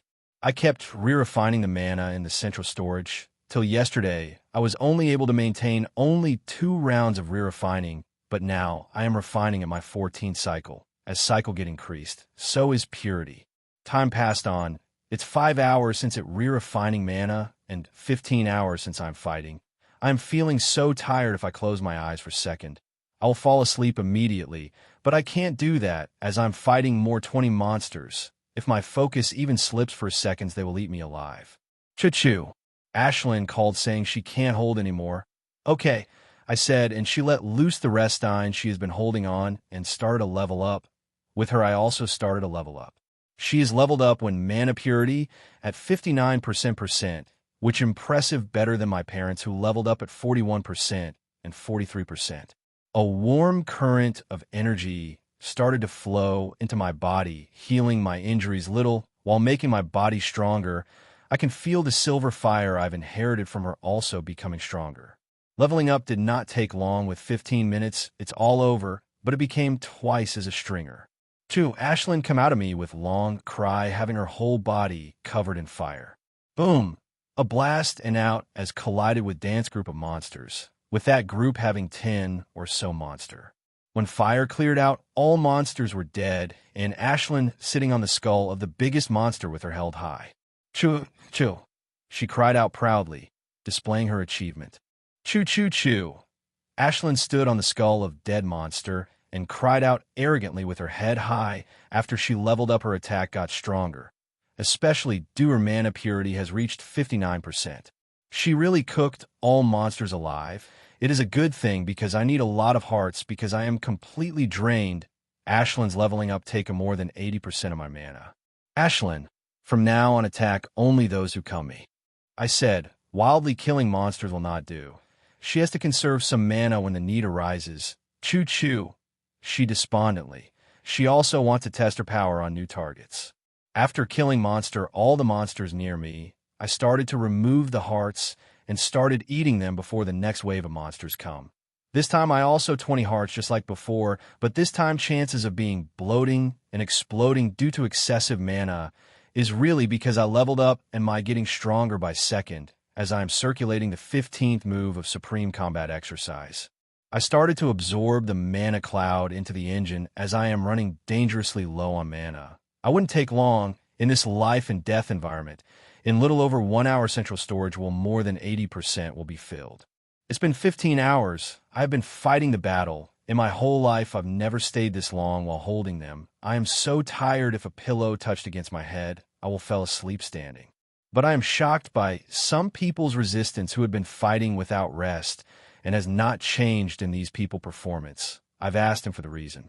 He said that most of the people who are fighting are mostly from the West Blood City. West Blood City experience Horde 2 to 3 times a year. Even today, West Blood City is fighting the Horde. If not, reinforcement would have already had come from West Blood City. New wave of the monsters come slice. I sliced across monsters. These bastards are kept increasing. Jim, are there any news of reinforcements? I asked. There are more and more monsters kept coming. Even Jim run out of his little mana potion and had to eat monster's meat. No, there's no news yet. He said, we either have to hold till reinforcements arrive or kill all the monsters, but that likely happens as the monsters kept coming. Killing all the monster in front of Jim had started to collect the heart from the monsters. After collecting sufficient hearts, he removes the vial from his backpack and sprinkles its liquid on the hearts. Smoke started to come out of them, and their color changed from blood red to light red. After all, smoke is evaporated. Jim started to eat the hearts of the counters cleanly without dirting his mouth. That liquid he sprinkled on the heart must be some digestive liquid, which helped to digest monster meat easy. He had been doing this ever since his mana potions run dry. This seems to work for him, as there is no sign which tells he is running low on mana. Beep, beep, beep. Holowatches of all the people started to ring out simultaneously. I opened the notification amidst fighting. When I read the notification, all color drained from my face. Not only me, all the people who are a corporal stage or below. It was a notification from Mr. Black saying large groups of specialist and corporal stage monsters are moving underground. The only saving grace about this notification that according to him, it will take them an hour to reach them on the surface. So now we have only an hour to prepare. Well, at least I had an hour. I have to be in my apex form when those monsters arrive. Slice, slice. Within half an hour, finished all the monsters in front of me. I looked up to find nearly half the people killed the monster and preparing for a big fight. I removed the band-aids from my backpack and pasted them on the wound. I am running out band-aids. I have to use them sparingly. My injuries have been healing pretty fast. The half of my injuries are completely healed, and the heavy injuries I received are in the healing process. If I have given 2 hours time, they will be healed enough that I can fight without feeling any discomfort. Ashlyn is eating monster meat. As I told her when the big fight starts, she will not have any chances to do that. I also stuff monster meat till I am full despite fear of bloating and exploding due to having excessive mana. Thump thump could be heard from underground. The monster will soon come from below. It didn't take long to monsters to came. This time they didn't open a new hole, but come existing big hole, which is opened by monsters previously. Monsters started to pour out from the hole. But this time, there was no private stage monsters. All the monsters which is coming of its specialist stage or above. Specialist stage red nail rats are bigger than private stage rats, while private stage height up to my knee. Specialist stage red nail rats height reach my thigh, and corporal level monsters are even bigger than that. Soon as specialist stage red nail rat monsters come to attack me, while baring his teeth at me, as he attacks with his nails, I attack with my sword to counter its cleaning thud poo-poo. Just my sword and its nail touched, I blasted backward, colliding with tunnel wall and spewing out blood from my mouth. Thud. I barely dodged, follow up the attack as it collided against the tunnel wall. Fuck it. If this gone on any longer, I will die in seconds. I lighten my sword with fire and I counter it next incoming attack. Poo-poo. I vomited blood as I blasted backward by the attack. This isn't going to work, I have to do something. Ah! I scream with my bloodied mouth as circulated move after move of exercise while taking a heavy beating from the monster. I've never been so injured in my earlier battles. Soon the circulation reached the 10th cycle, and I even black out for a moment from extreme pain. It was that monster's attack that took me out of my revelry. Clang, clang, clang, clang.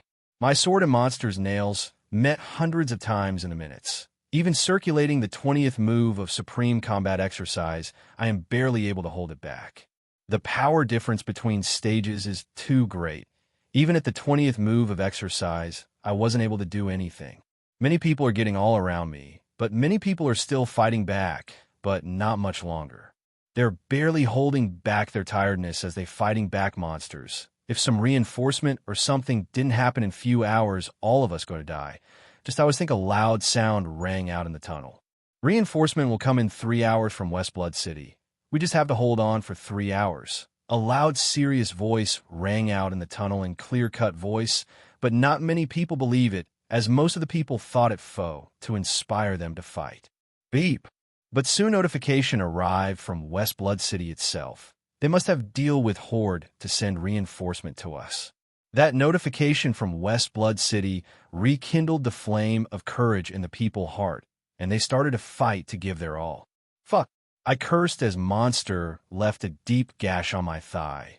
It started bleeding heavily. Even circulating 20th move, I found hard to kill the monster, much less kill it.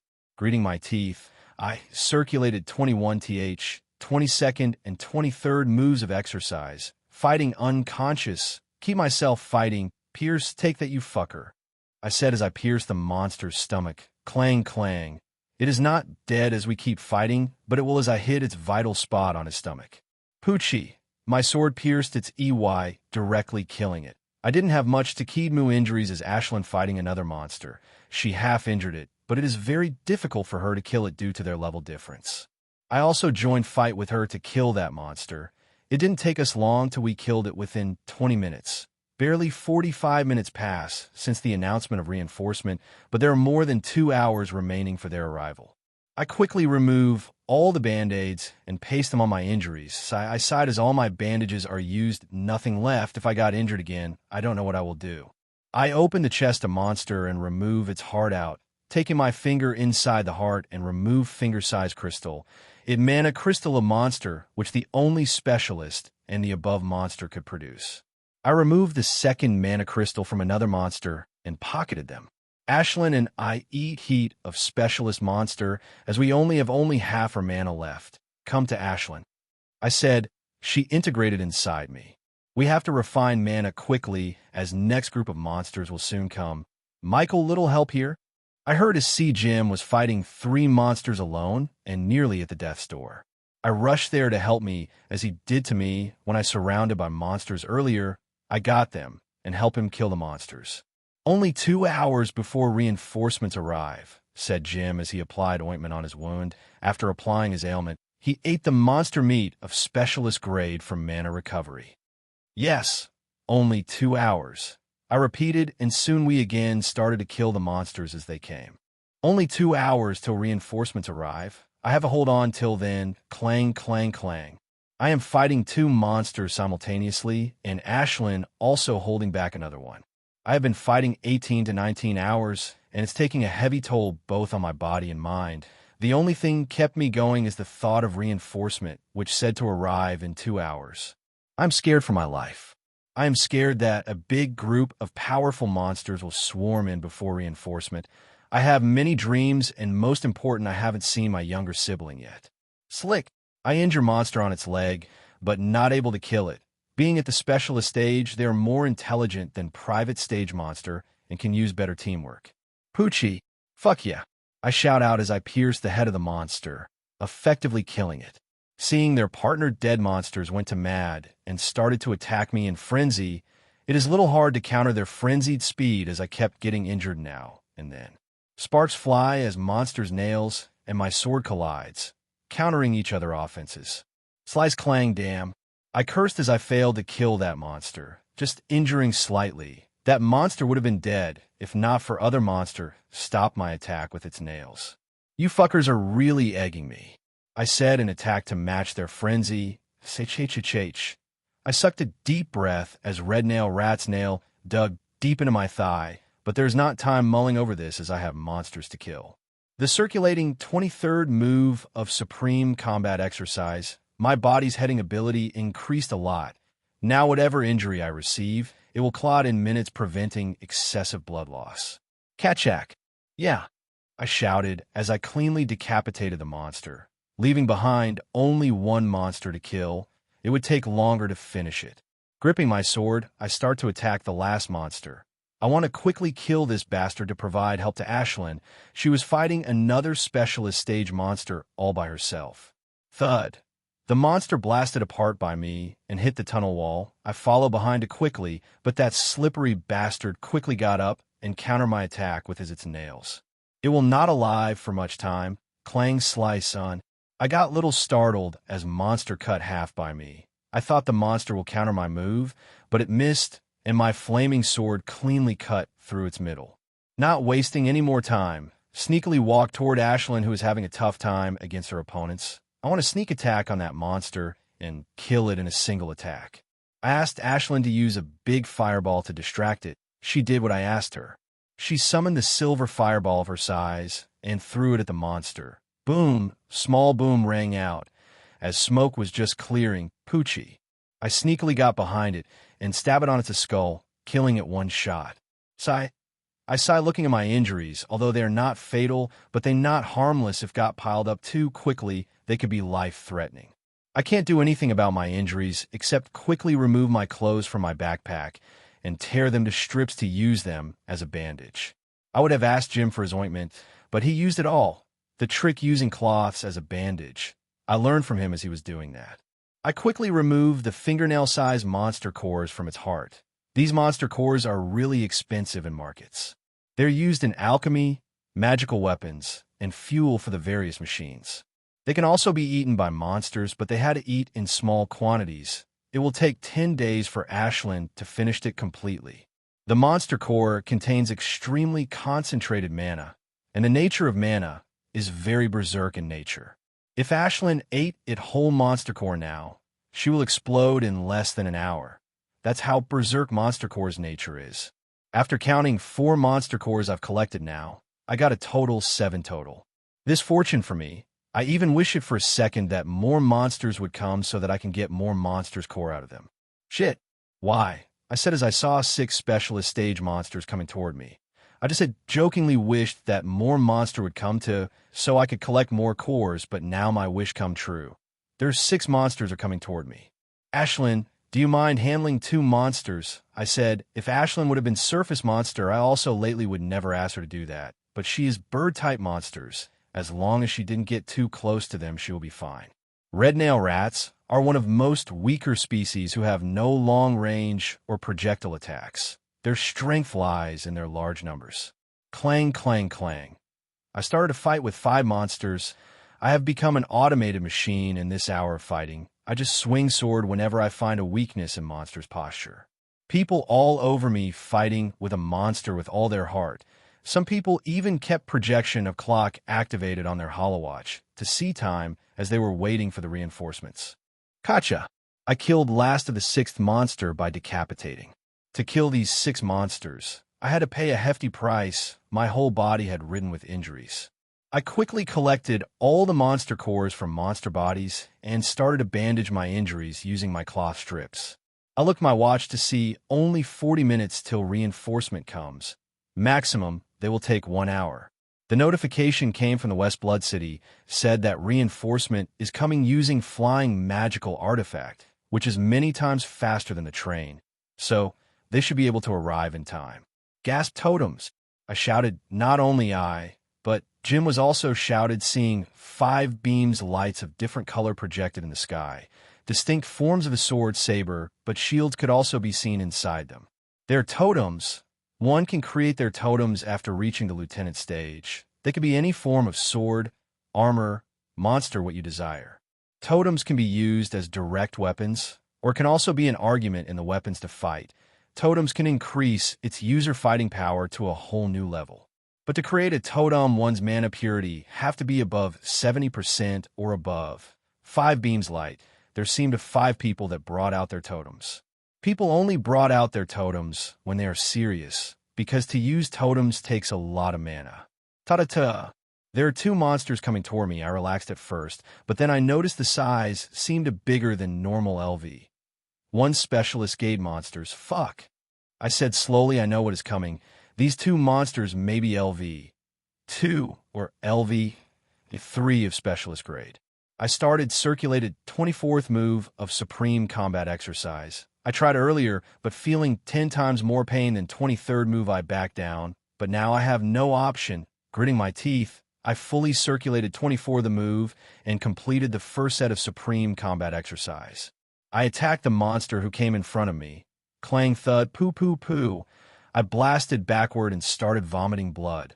The power 24th move is no use against them. This difference between power level, no exercise can fill the gap, no matter how amazing the exercise may be. Thudded crack crack. I again blasted and collided with the wall. My bones broke and sword left my hand. I didn't have the energy to move my fingers. The situation changed so suddenly. A few minutes ago, I was killing monsters, and now monster is about to kill me. Choo! Ashlyn cried out and threw fireball double her size, but they're no use. She covered herself with fire and collided against the monster, but she was also blasted apart by the tail of the monster. Ashlyn, I cried, but I don't have the energy to help her. I felt so powerless.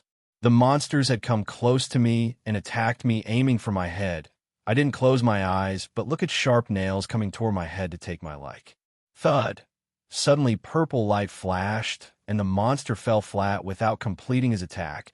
I was shocked seeing this. I thought I was dead as monster comes so close, killing me. I looked up to see where the purple light come from, as it was the one that killed. Hovering in the air is the man looked to be in mid-20s, releasing tens of purple bolts of lightning from his finger. Whichever monster those purple bolts touched fell dead. The reinforcement had come, thinking there is no danger to my life, anyone. I closed my eyes and fell asleep in second. When I opened my eyes, I find myself in the white environment, inhaling the light smell of disinfectant. I know where I am. I am in the hospital. I am wearing a hospital gown, and when I check my injuries, they are healed, not even a scar left on my skin. I was quite heavily injured. There were injuries all over me, especially broken bones, which I've got just before reinforcements arrived. How many days has it had been? I mumble myself. It's been 4 days since the fight. I heard Jim's voice. It comes from the bed beside me. He still looked injured. How come your injury's not healed yet? I asked him when those 2 high-level specialist grade monster fighting me. 1 high-level specialist grade monster also fighting Jim. Jim also getting trashed just like me. His injuries have been quite heavy. Not everyone is a freak like you. He said, even doctors were a little startled seeing your injuries healing 3 times faster than the normal private stage. He continued. But they thought it was because it was probably due to I was an ability you got from your monster, but when I told them you have mutated gray Silver Sparrow, they did an extensive test on your body. They found something amazing. He continued.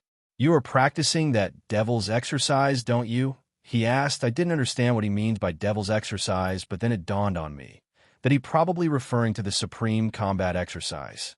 Yes, I said, it's not much of a secret. Everyone at least tried it once in their lifetime. It's just that I just completed its 1 set. I knew it, Jim exclaimed. I have my doubts when we were fighting because your attacks didn't look like they were half skills, but they had power of 1. When doctors did the test, when they found out you were doing that devil's exercise and completed 1 set, they got very excited and told that woman, he said excitedly. Then his expression turned complex. Michael, you have to be careful. He was cut off by a melodious voice in midst of speaking. Are you saying something about me? Cried baby Jimmy. Asked a beautiful lady. She looked to be in her early 30s with a beautiful face and blonde hair. She had very cute and fluffy snow-colored fox in between her hands. It looked a little different than normal fox monsters I've read, but one thing is sure, it is the cutest monsters I've ever seen. Nothing. I am just talking to my friend. He said defensively, Madam Marina, how times I have to tell you my name is James, he said with little irritation. Did she just call him Crybaby Jimmy? Looks like they know each other quite well. Well, it's not my fault that you always used to cry whenever you played with my cute Seychelles, she said as she lovingly stroked her cute fox's head, and that cute fox smiled in pleasure. Fear could be seen on Jim's face when he looked at that cute little fox. Whom you always behave like this, Crybaby Jimmy. I will talk to your mother about this later, she said, and then her gaze turns to me. Her eyes turned blue when she looked at me, from upside down. I felt like I am completely naked in front of her. It's like she can see every secrete of my body, and nothing can hide from her eyes. Well, your neural damaged, completely healed. I have to give it to you, completing 1 set of supreme combat exercise at just 16 old is really praiseworthy, she said. I looked at confusingly. The reason you were unconscious for 4 days because you had neural damage. It's healed and your network became stronger than before. Your neural network now can easily endure the pressure of more than one set of an exercise, she said. Thank you, I said. Only I could understand how extensive injuries I've received, especially neural. It requires expertise to cure it very quickly. Oh, one more thing. If you're able to circulate 10 sets of supreme combat exercise in the years, then come to me. I'll run some tests on you. In exchange, you can request any grade 2 or below potion for me. Remember, you have 3 years. 3 years later, I'll leave, and you will not have a chance to get grade 2 potion of choice, she said. Got a little startled by her proposition. She even left her number on my holowatch. I nodded to her, but I know it is impossible for me to complete 10 set 3 years. Even 10 years would be not enough. 1,000,001 able complete supreme combat exercise yen sets, and it takes them more than 10 years to do that. You are now discharged. You are free to go, she said. I nodded. I'm also feeling file, except for sore on some places, which is fire. The soreness will go away in a day. Madam Marina, call back your damn fox. Jim shouted. He is scared stiff as that cute fox played around him. Jim is really weird. That cute little fox wants to play with him, but he is scared instead. Seychelles, let's go. Crybaby Jimmy didn't want to play with such a cute little fox like you, she said in mock anger, and left with a cute four. What is wrong with you? You was scared of that fluffy little fox. I asked. Really, no sane person would be scared of such a cute monster, and that fox looked to be private stage monster. Jim can harm it with a wave of his hand. What stage do you think that fox is? Jim asked. Private stage, I said without much thinking. Jim shook head hearing my word. That fox you call fluffy and cute is probably brigadier or maybe higher stage monster. I was shocked hearing that cute little fox is brigadier storage monster, and Jim even said properly. He even sure of the exact level of the fox. 3 years ago, when biggest horde in the decade had attacked the city, that little fox entered the horde and killed the horde leader of Brigadier Stage with a swing its tail, he continued. To kill the Brigadier Stage monster with just a swing of its tail, that fox may be general or marshal level monster. That damn little for used to come our home with Madame Marina to our home. That damn fox used to play me like a toy when no one was around. I became so scared that he used to hide whenever Madame come a house, he said, and scared expression appeared on his, as if he was remembering those days. Who is she? I asked the question before I control myself. I know this question is not I can ask. I don't know, my parents acquainted with her decade ago. She comes and go, but every year she spends 1 or 2 months in the Republic, he said. We both felt silent that. I activated the barrier screen for the privacy and opened the drawer of the small table, which is beside my bed. The hospital will keep your things in the drawer as long as its size is not bigger than a drawer. I opened the drawer to see my backpack and small box already there. I hastily opened the small box to find 13 fingernail-sized monster cores inside it. Seeing them, I heaved a sigh of relief. These monster cores are very important to me. Specialist stage monster cores usually sold at 5 to 10,000 credits. Mine are the lowest quality. Even then, I'll get a minimum of 5,000 credit. I know they won't go anywhere, but I was still worried. With this 13 crystal, my life in the West Blood City would be easier. I took out the set of clothes from my backpack and wore them. I have only 2 sets of clothing left. In the battle, I have used a lot of my clothes as a bandage. I have to buy a lot of clothes and accessories like my shoes, bandages, and new backpack. This backpack tattered and barely holding on. It did save me many times from the attack of a monster on my back. I deactivated the privacy screen and about to leave saying goodbye to him when I remember he is local of West Blood City. Jim, do you know any good apartments in the outer ring under 5,000 credit? I asked him. Previously, I had decided to live in a place which cost less than a 1,000 credit, but after obtaining the monster cores, I decided to live in a better place. I have a friend who could help you. He is a property agent who can help you find the best place at a good price, better than those sites on the web. He said. I nodded and waited for him as he called his friend. West Blood City housed more than 70 million people, and it divided into 3 parts that known as 3 rings. The rings are known to be defense barriers of the city. West Blood City has the 3 defense barriers known to be outer ring, middle ring, and central ring. Outer Ring is the first line of defense of the city against the monsters, an area which housed more than 2 times people combined of other 2 rings. It is where common people and low-level adventurers live, especially those below corporal stage. Middle Ring is the second line of defense of the city and housed nearly 20 million people, and only those at corporal stage above has the right to live in it, or has corporal stage or above powerhouse has to vie for you to live there. The last is Central Ring, which also the last defense of the city, which housed less than 3 million people, and mostly city's elite and powerhouses live there. But the funniest thing is you didn't need any qualification to live there as long as you have enough money you can live in the Central Ring. The lowest cost of living in Central Ring above 300,000 credits. Normal people can't afford it. Only those at corporal stage or above able to afford to live there. "Michael, my friend, wants to talk to you," said Jim. I nodded and walked toward him. His holowatch is showing a projection of his friend. He is the man in 20s wearing a professional suit. "Hello," I greeted. "Hello. Jim had mentioned you need an apartment. Here's 16 options I have selected for you. Please choose which you like," he said, and projection of 16 apartments and their detail appeared in front of me.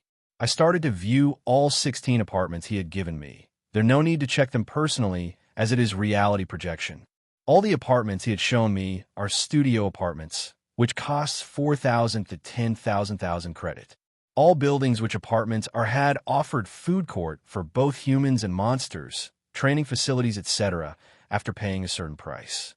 All the apartment are very good, but I have the choice to choose between 16 of these studio apartments. I selected the apartment, the specialty of this building that it had 15 training facilities, and most of its residents are specialist stages. It cost me 7,000 credit, more than 6,000 of my initial price. But looking at the apartment, I felt it's worth the price. I signed the apartment contract and paid the signing amount, but Jim's friend declined to take his commission, and I didn't force him. I talked with him for a while and about say goodbye when Jim said something. "Michael, will you be free in 2 weeks?" he asked. He knows I come West Blood City for adventuring and didn't join the government or any organization. "Yes, I am free," I said, as I don't have any plan except going outside for training and hunting monsters for meat and core. "Do you mind joining me for training in the forest? And we will hunt some monsters," he asked expectantly. "Sure," I said. "That is also my plan. Having Jim with me also a good thing." "See you in 2 weeks, Jim," I said, and left the hospital. I tapped my holowatch a few times to find an exchange point. I had spent all my money on signing a lease of the apartment and did not have enough to take a cab to my new apartment, so I am finding an exchange point near me. Exchange points are places where people exchange monster cores for money. "Yes," I shouted softly as finding exchange point in the lobby of the hospital. I get into the elevator for the ground floor, the elevator filled with people. One middle-aged man nodded and smiles at me. First, I didn't know why he did that, but then it dawned me that his middle-aged man also a survivor of the battle. I then smiled and nodded back. The lobby of the hospital is grand. Lines of the elevators could be seen in the lobby. People are going in and out it. I feel awestruck seeing this scene. I never have seen such scenes except on TV. I've been in my small town whole life. I've never ventured outside it. I've spotted exchange point in the lobby and walked toward it.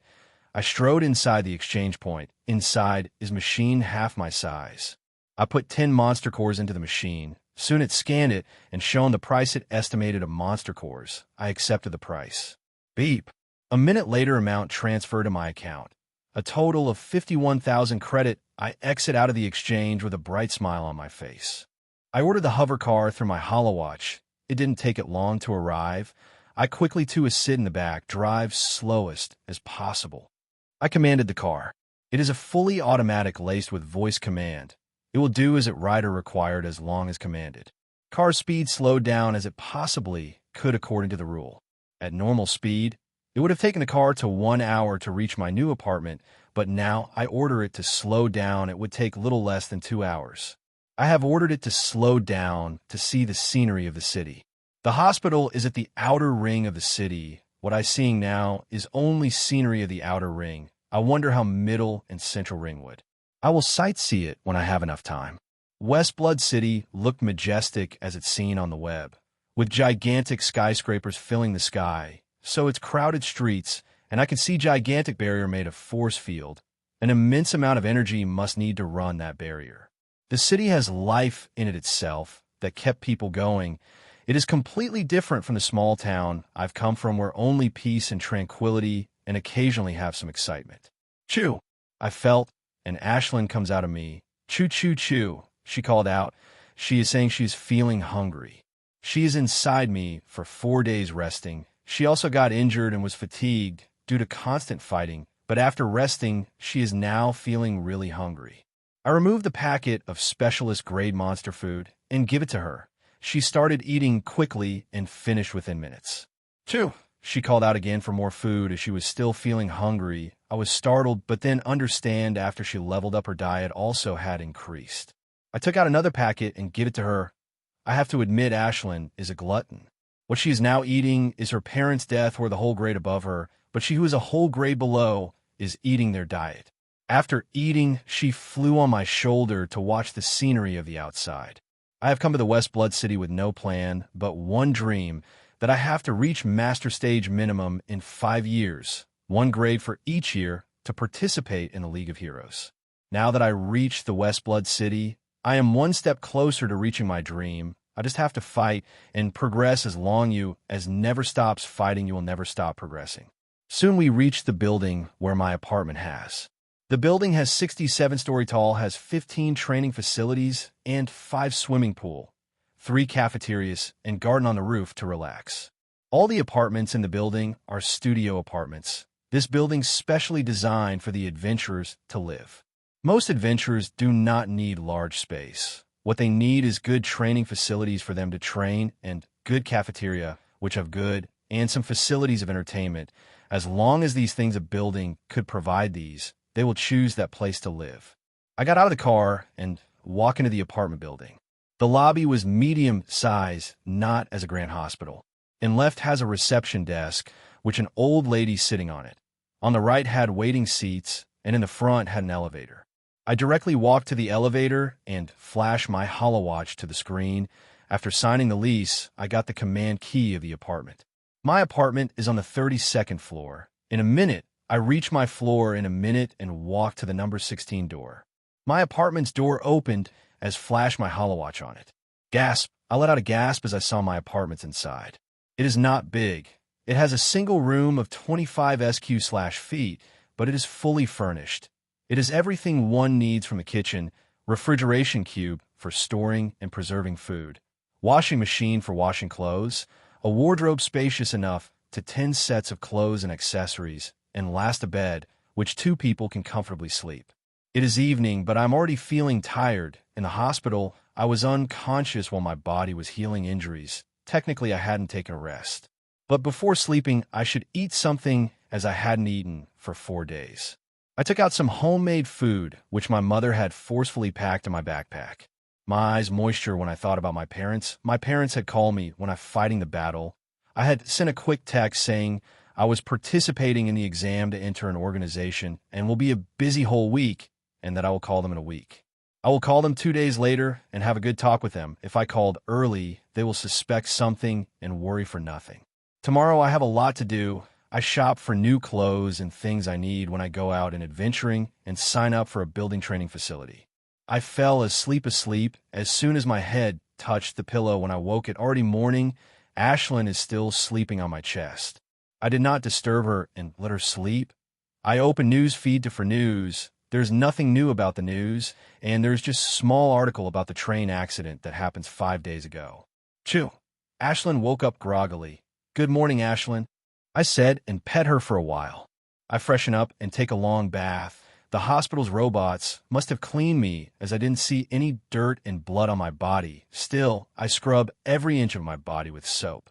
After taking bath, I also bathe Asylum. She is always quiet during bathing, not like other monsters who don't like a bath or those who enjoyed the baths. In the bath, she just stays quiet. I dried her feathers with dryer and removed her comb from my backpack to find its handle is broke. It must have broken during the battle. Still usable, I said, and started to comb her hair. I have added a comb to the list of things I have buying them all. Let's go, Ashlyn, I said as I strode out of my apartment with Ashlyn in tow. I took the elevator for the lobby. The lobby is little active than yesterday. Youngsters could be seen coming and going out of the lobby. I didn't take a cab, as the mall only 2 blocks away. The building also had a shop, but I have to buy a variety of things, for that mall would be a better choice. The city is full of tall building.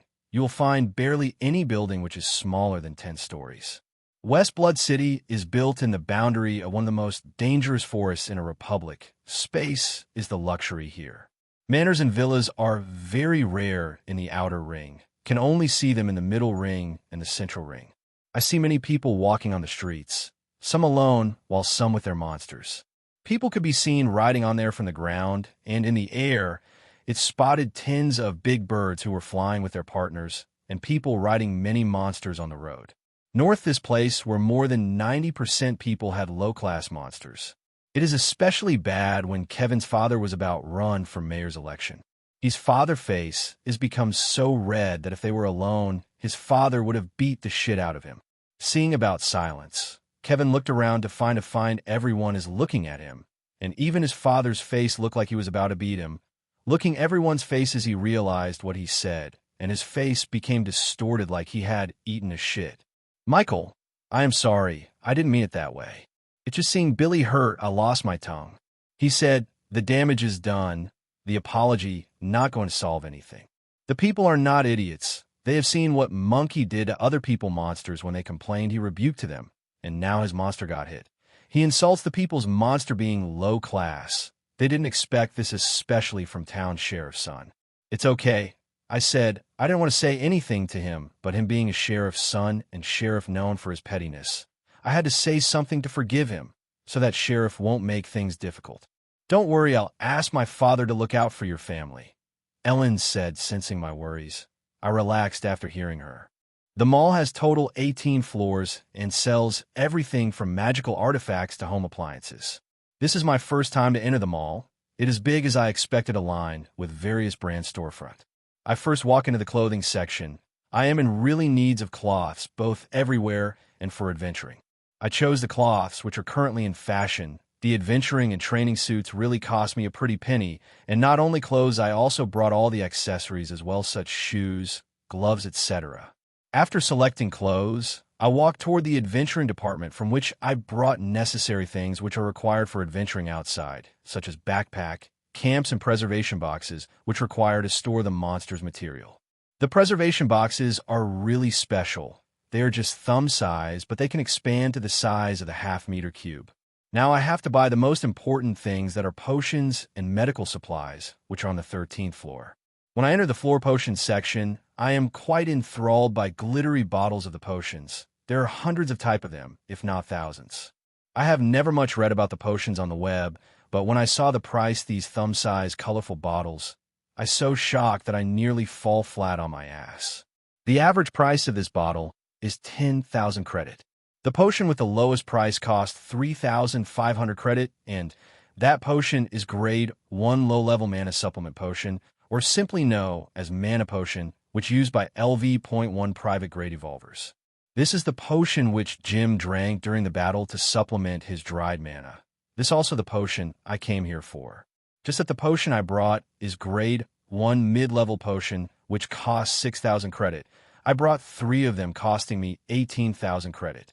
I had the wish to buy a healing potion, but seeing it's the price of 20,000 credits, I decided to buy the ointment. I brought many miscellaneous things after that, such as Ashland's comb, bandages, etc. The total shopping, I spent a whopping 32,000 credits. The most expensive single thing is my backpack. It cost me whopping 7,000 credits, but seeing it to function, I thought it's totally worth it. It's sleek black in color. It can endure the attack of specialist stage. The most important thing about this backpack that it is semi-automated. During the battle, if need anything from the backpack, I just need to say it with my voice, and it will automatically provide me without the need of me opening it. It is a very good function which prompted me to buy it. Despite its high price, it is the lowest priced backpack in the semi-automatic range of the backpacks. All the things I have to buy, I brought it. Even if I forgot something, I can order it from the web, and it would be delivered in a few minutes. In my apartment, sitting on the bed, I check the services offered by the training hall. They all are standard services offered by the private training room, like private practice spaces, practice with robotic humans and monsters, etc. The fees of training facility are expensive. I have to pay $7,000 per month for its a minimum package, but from what I read is all worth it. I sign up for it. Of the 50,000 credits which I got from selling monster cores now, I have only 11,000 left in my account, and me didn't think they will enough to last 10 days. Rent, food, and training, and for that, I have to spend 20,000 credit, and these are only basic necessities which adventurer needs. But to make the progress, one, to have a different kind of potions and medicine, and to survive against both monsters and humans, one has to both offensive and defensive artifacts. I plan on leaving the city 3 days later, but first, I have to do practice in the training facility. Jim had said in the forest monsters aren't the only dangers. People also kill people. He said fighting with monsters and fighting with man is completely different before going outside. I should train with people first to get a hang of it. Thanks to the battle, my mana purity had reached 61%, only 4% away from the standard purity of 65%. One's mana purity, though innate talent or external sources like potions or monster material, could only be reached up to 65%. After that, no innate talent or external source can help to purify your mana anymore. Only through hard work that you have to take further steps. That is where the most important job of Refinement Engine starts. It is the Refinement Engine that helps you to further. The more purified is your mana, is the more it helps you level up and evolve to the next stage. Those who have low purity of mana have little chance advance into the further stage of Evolver. If one wants to create a totem, one had to have at least 70% of mana purity.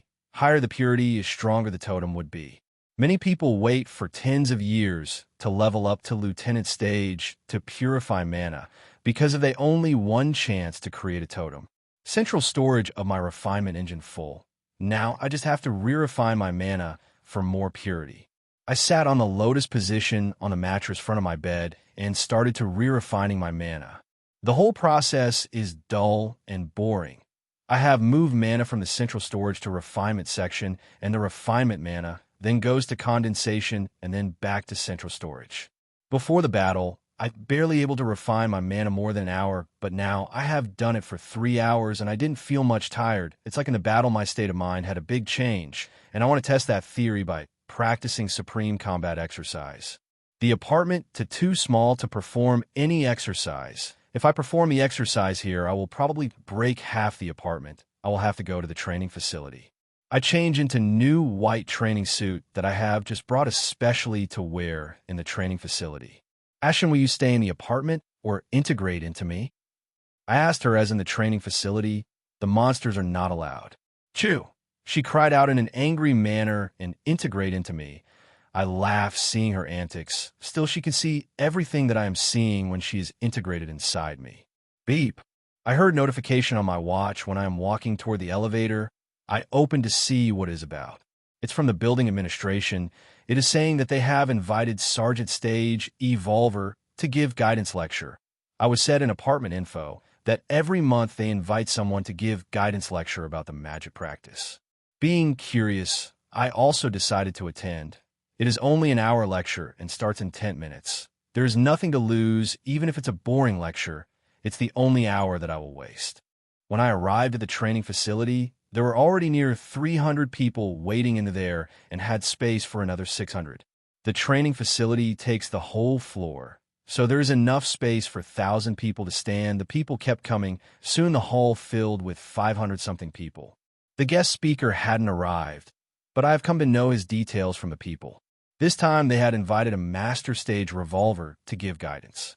Not long before the guest speaker came, and he also brought another young man with him, who waited below the stage. Today what I'm going to tell you, some of you know this already know, and some of you didn't. As you form a bond with your monster, you and your monster bonded for life. It is a symbiotic relationship where you both get something from each other.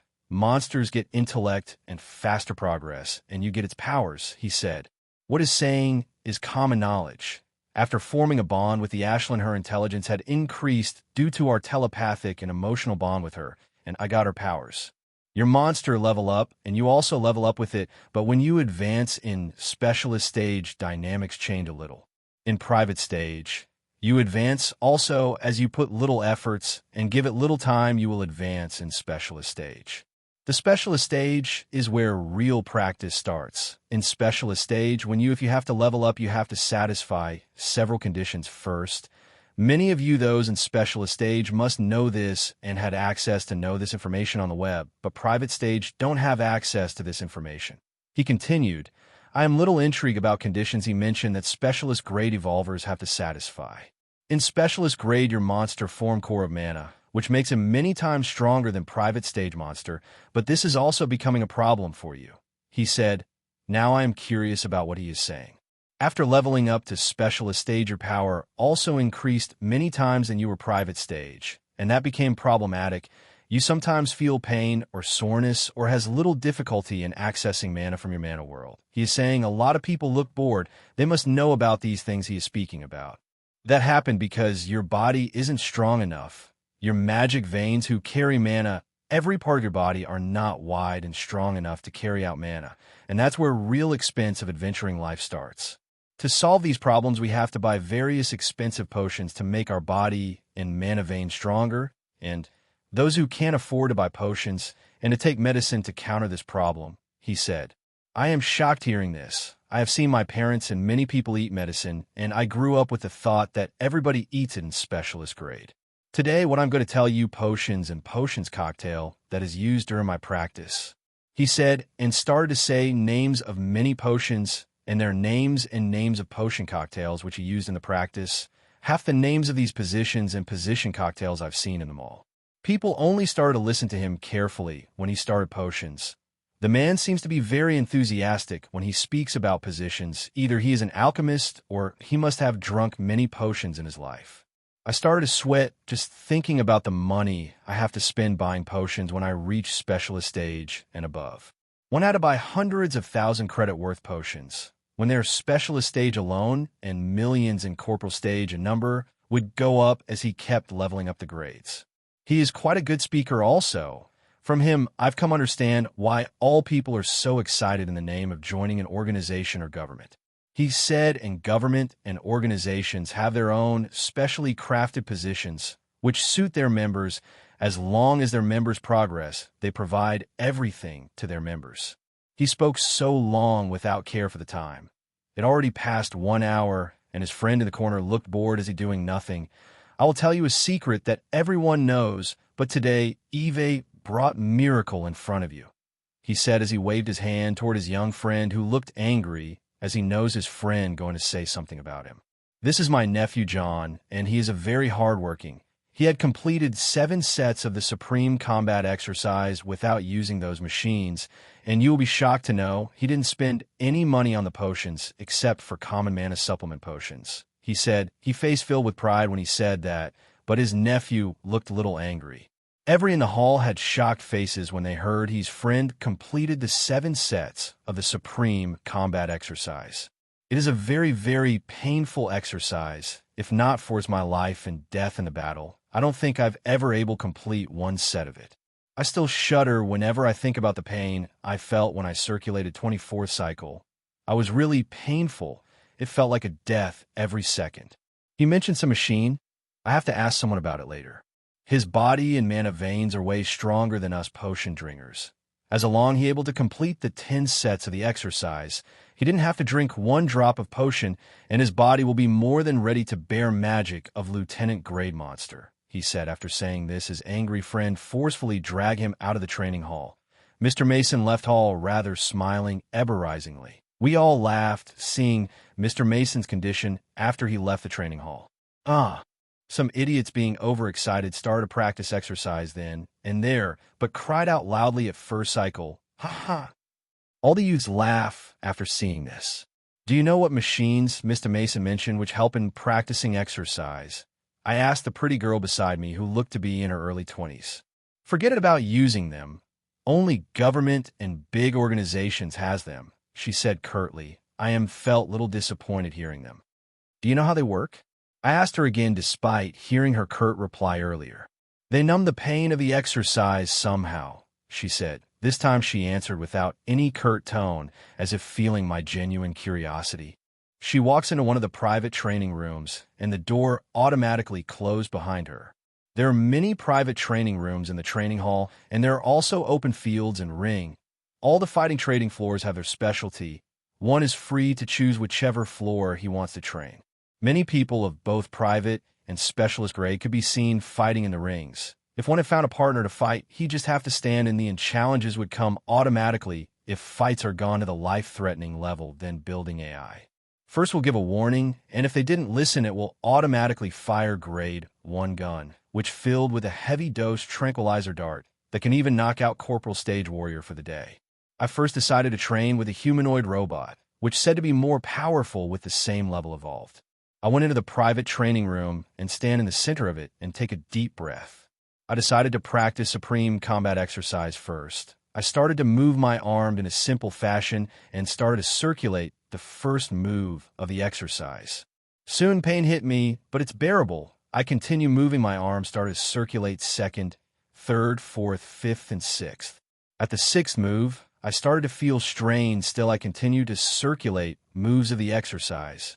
The pain felt during performing supreme combat exercise is not like one felt beating of wooden stick on flesh, not like lacerating sword on the skin, but felt thousands needle biting your flesh. As you continue to advance the moves, it transcends pain of flesh and felt like pain of soul, like needle biting you at your very core.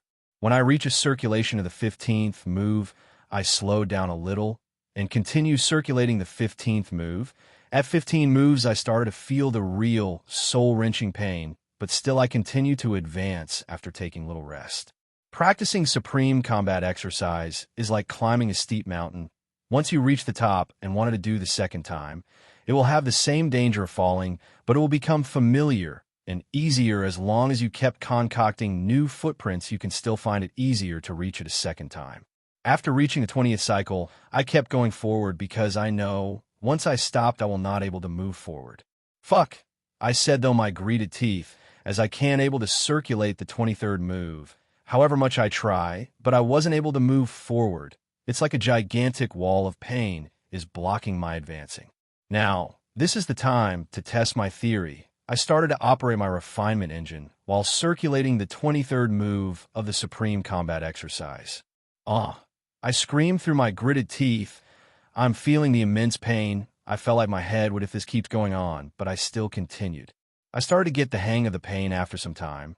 The pain is still hard to endure, but now I am able to think clearly. I start on the 23rd cycle and endure the pain of and never stops circulating mana. At 23rd move, I felt like someone banging hammer made of full needles is banging on my head.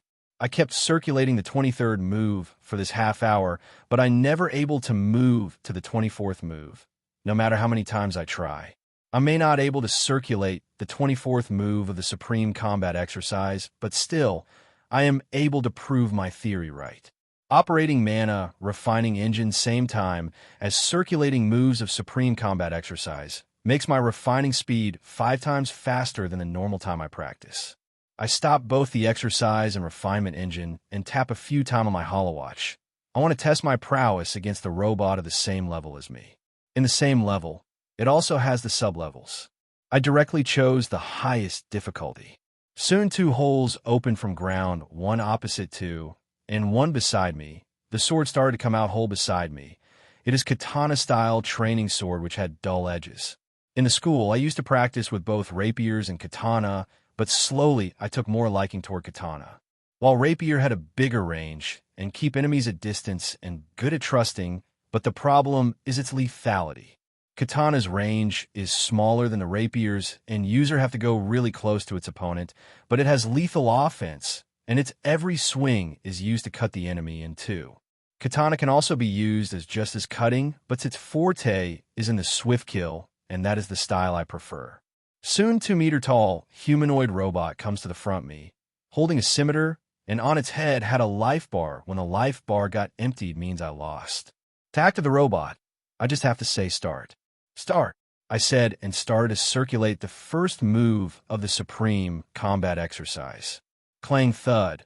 I took 2 steps back as our sword touch looked like I've taken this robot too lightly. I started to circulate the second round of the exercise. Clang, clang, clang. I felt little force on my wrist at all. as I kept attacking the robot. I circulated the third movement of the exercise because I was feeling little pressure. After circulating the third move, he and I are still little disadvantages fighting against him, but I have to say this android is a really good opponent to fight. I kept fighting it for 15 minutes without any fruit and decided to circulate the fourth and fifth movements of the exercise as my power increased. And my power is to come. Clint, my sword collided with his waist, emptying its life bar 30%. I thought Elite LV. 2 private stage would be stronger. That would force me further circulate the exercise. Well, this is to be expected. This is an only android, not human. It is still bound by an algorithm. It can't think outside the box like a human, and another important thing is that it can't use any half skills. If any elite from organization's elite came, I may not necessarily able to beat him despite circulating the complete set exercise. Jim had told me that super elites from the organization can defeat those who are grade above them. In front of them, my little ability is no use. Jim had come from the alchemical organization, and he is a novice alchemist who never fought the real battle before. The tunnel battle is the only reality he fought in his real life. Clin. I attacked consecutively and completely drained its life bar in one go. The robot stopped in its track and moved back to the original position. I've upgraded its fighting the power to LV, 3 private stage, and started a fight with it. Shink, my sword stab at its chest, and it stops as its life bar is completely drained. I'll be fighting with this LV3 private grade android for last 20 minutes and finally defeated it when I am using the 13th move of the exercise. The android walks back to its place, and to stand there, it was a good fight as it forced me to circulate the 13th move of the exercise. It feels good as I also refining my mana as I am fighting with an infighting mana refinement engine operation even faster. I decide to upgrade its fighting power to LV. 1 specialist stage. I want to test how the power of specialist grade android. Start. Clang thud. I blasted backward, but fortunately, I didn't collide too hard with the wall as air blast from the wall softened the thud. I'm such an idiot. I said I started a specialist stage while still circulating the 13th move of exercise. I stand up and started to circulate move of the exercise till 18th. Clang thud. Our swords collide by force. I started to take a step back by force. Looks like the 18th move would not be enough. After circulating 19th and the 20th move, I able to stop my steps. I am quite enjoying the fight. In this fight, there is no life and death fear. I can analyze and refine my moves without worries. I started to try different sword moves that I learned in school. What I am using now is simple sword moves, and there are no overly complicated managers, just 10 moves comprising of attack and defense. Jim said I should take some advanced sword classes. He can tell the sword style I am using is a foundational technique, which build one's foundation in using sword, not fighting opponents. Learning advanced weapon styles are necessary. If I knew some styles, I would need a lot fewer energy fights and my attacks become more lethal. Using weapon style, there is no mana utilization involved. They are just efficient and clean moves of weapons, not like a skill that needs specific route of mana utilization to create maximum power in either offense and defense. Learning a good weapon style expensive to learn average weapon style cost. Clang. Our sword collide, and we both back down. I am currently circulating the 21st move of Supreme Combat Exercise. With it, I am a standstill with the android. We have been fighting like this for an hour, but there is no result of who will win. Clang. I swing my sword directly towards its neck, but I thwarted. Being android, its coordination is flawless with no waste of the energy. Compared to it, I feel I'm a little rough. My moves aren't refined enough, and I waste energy in some useless move. I do that not because I'm doing it wrong, or there's the fault in my sword style. It's just a question of the experience. I don't have any experience in the combat, except for battle in the tunnel. To have smooth moves, one has to have experience. With enough battle experience can even close the gap between stages. Everyone has their battle styles. Some work on offense while some on defense, some on speed while some on precision. Every prominent evolver have their own forte in battle. To know this forte and perfect it to the apex, one needs experience. Shink. My attack grazes the android's shoulder, taking 4% from its life bar. This is my first attack which landed on it since our fight started an hour ago. I would have circulated the 22nd move of the exercise, but I have to beat it while circulating the 21st move of the exercise. It will be very tough. As the fight progressed, the more data the android will collect on me and counter me using that data.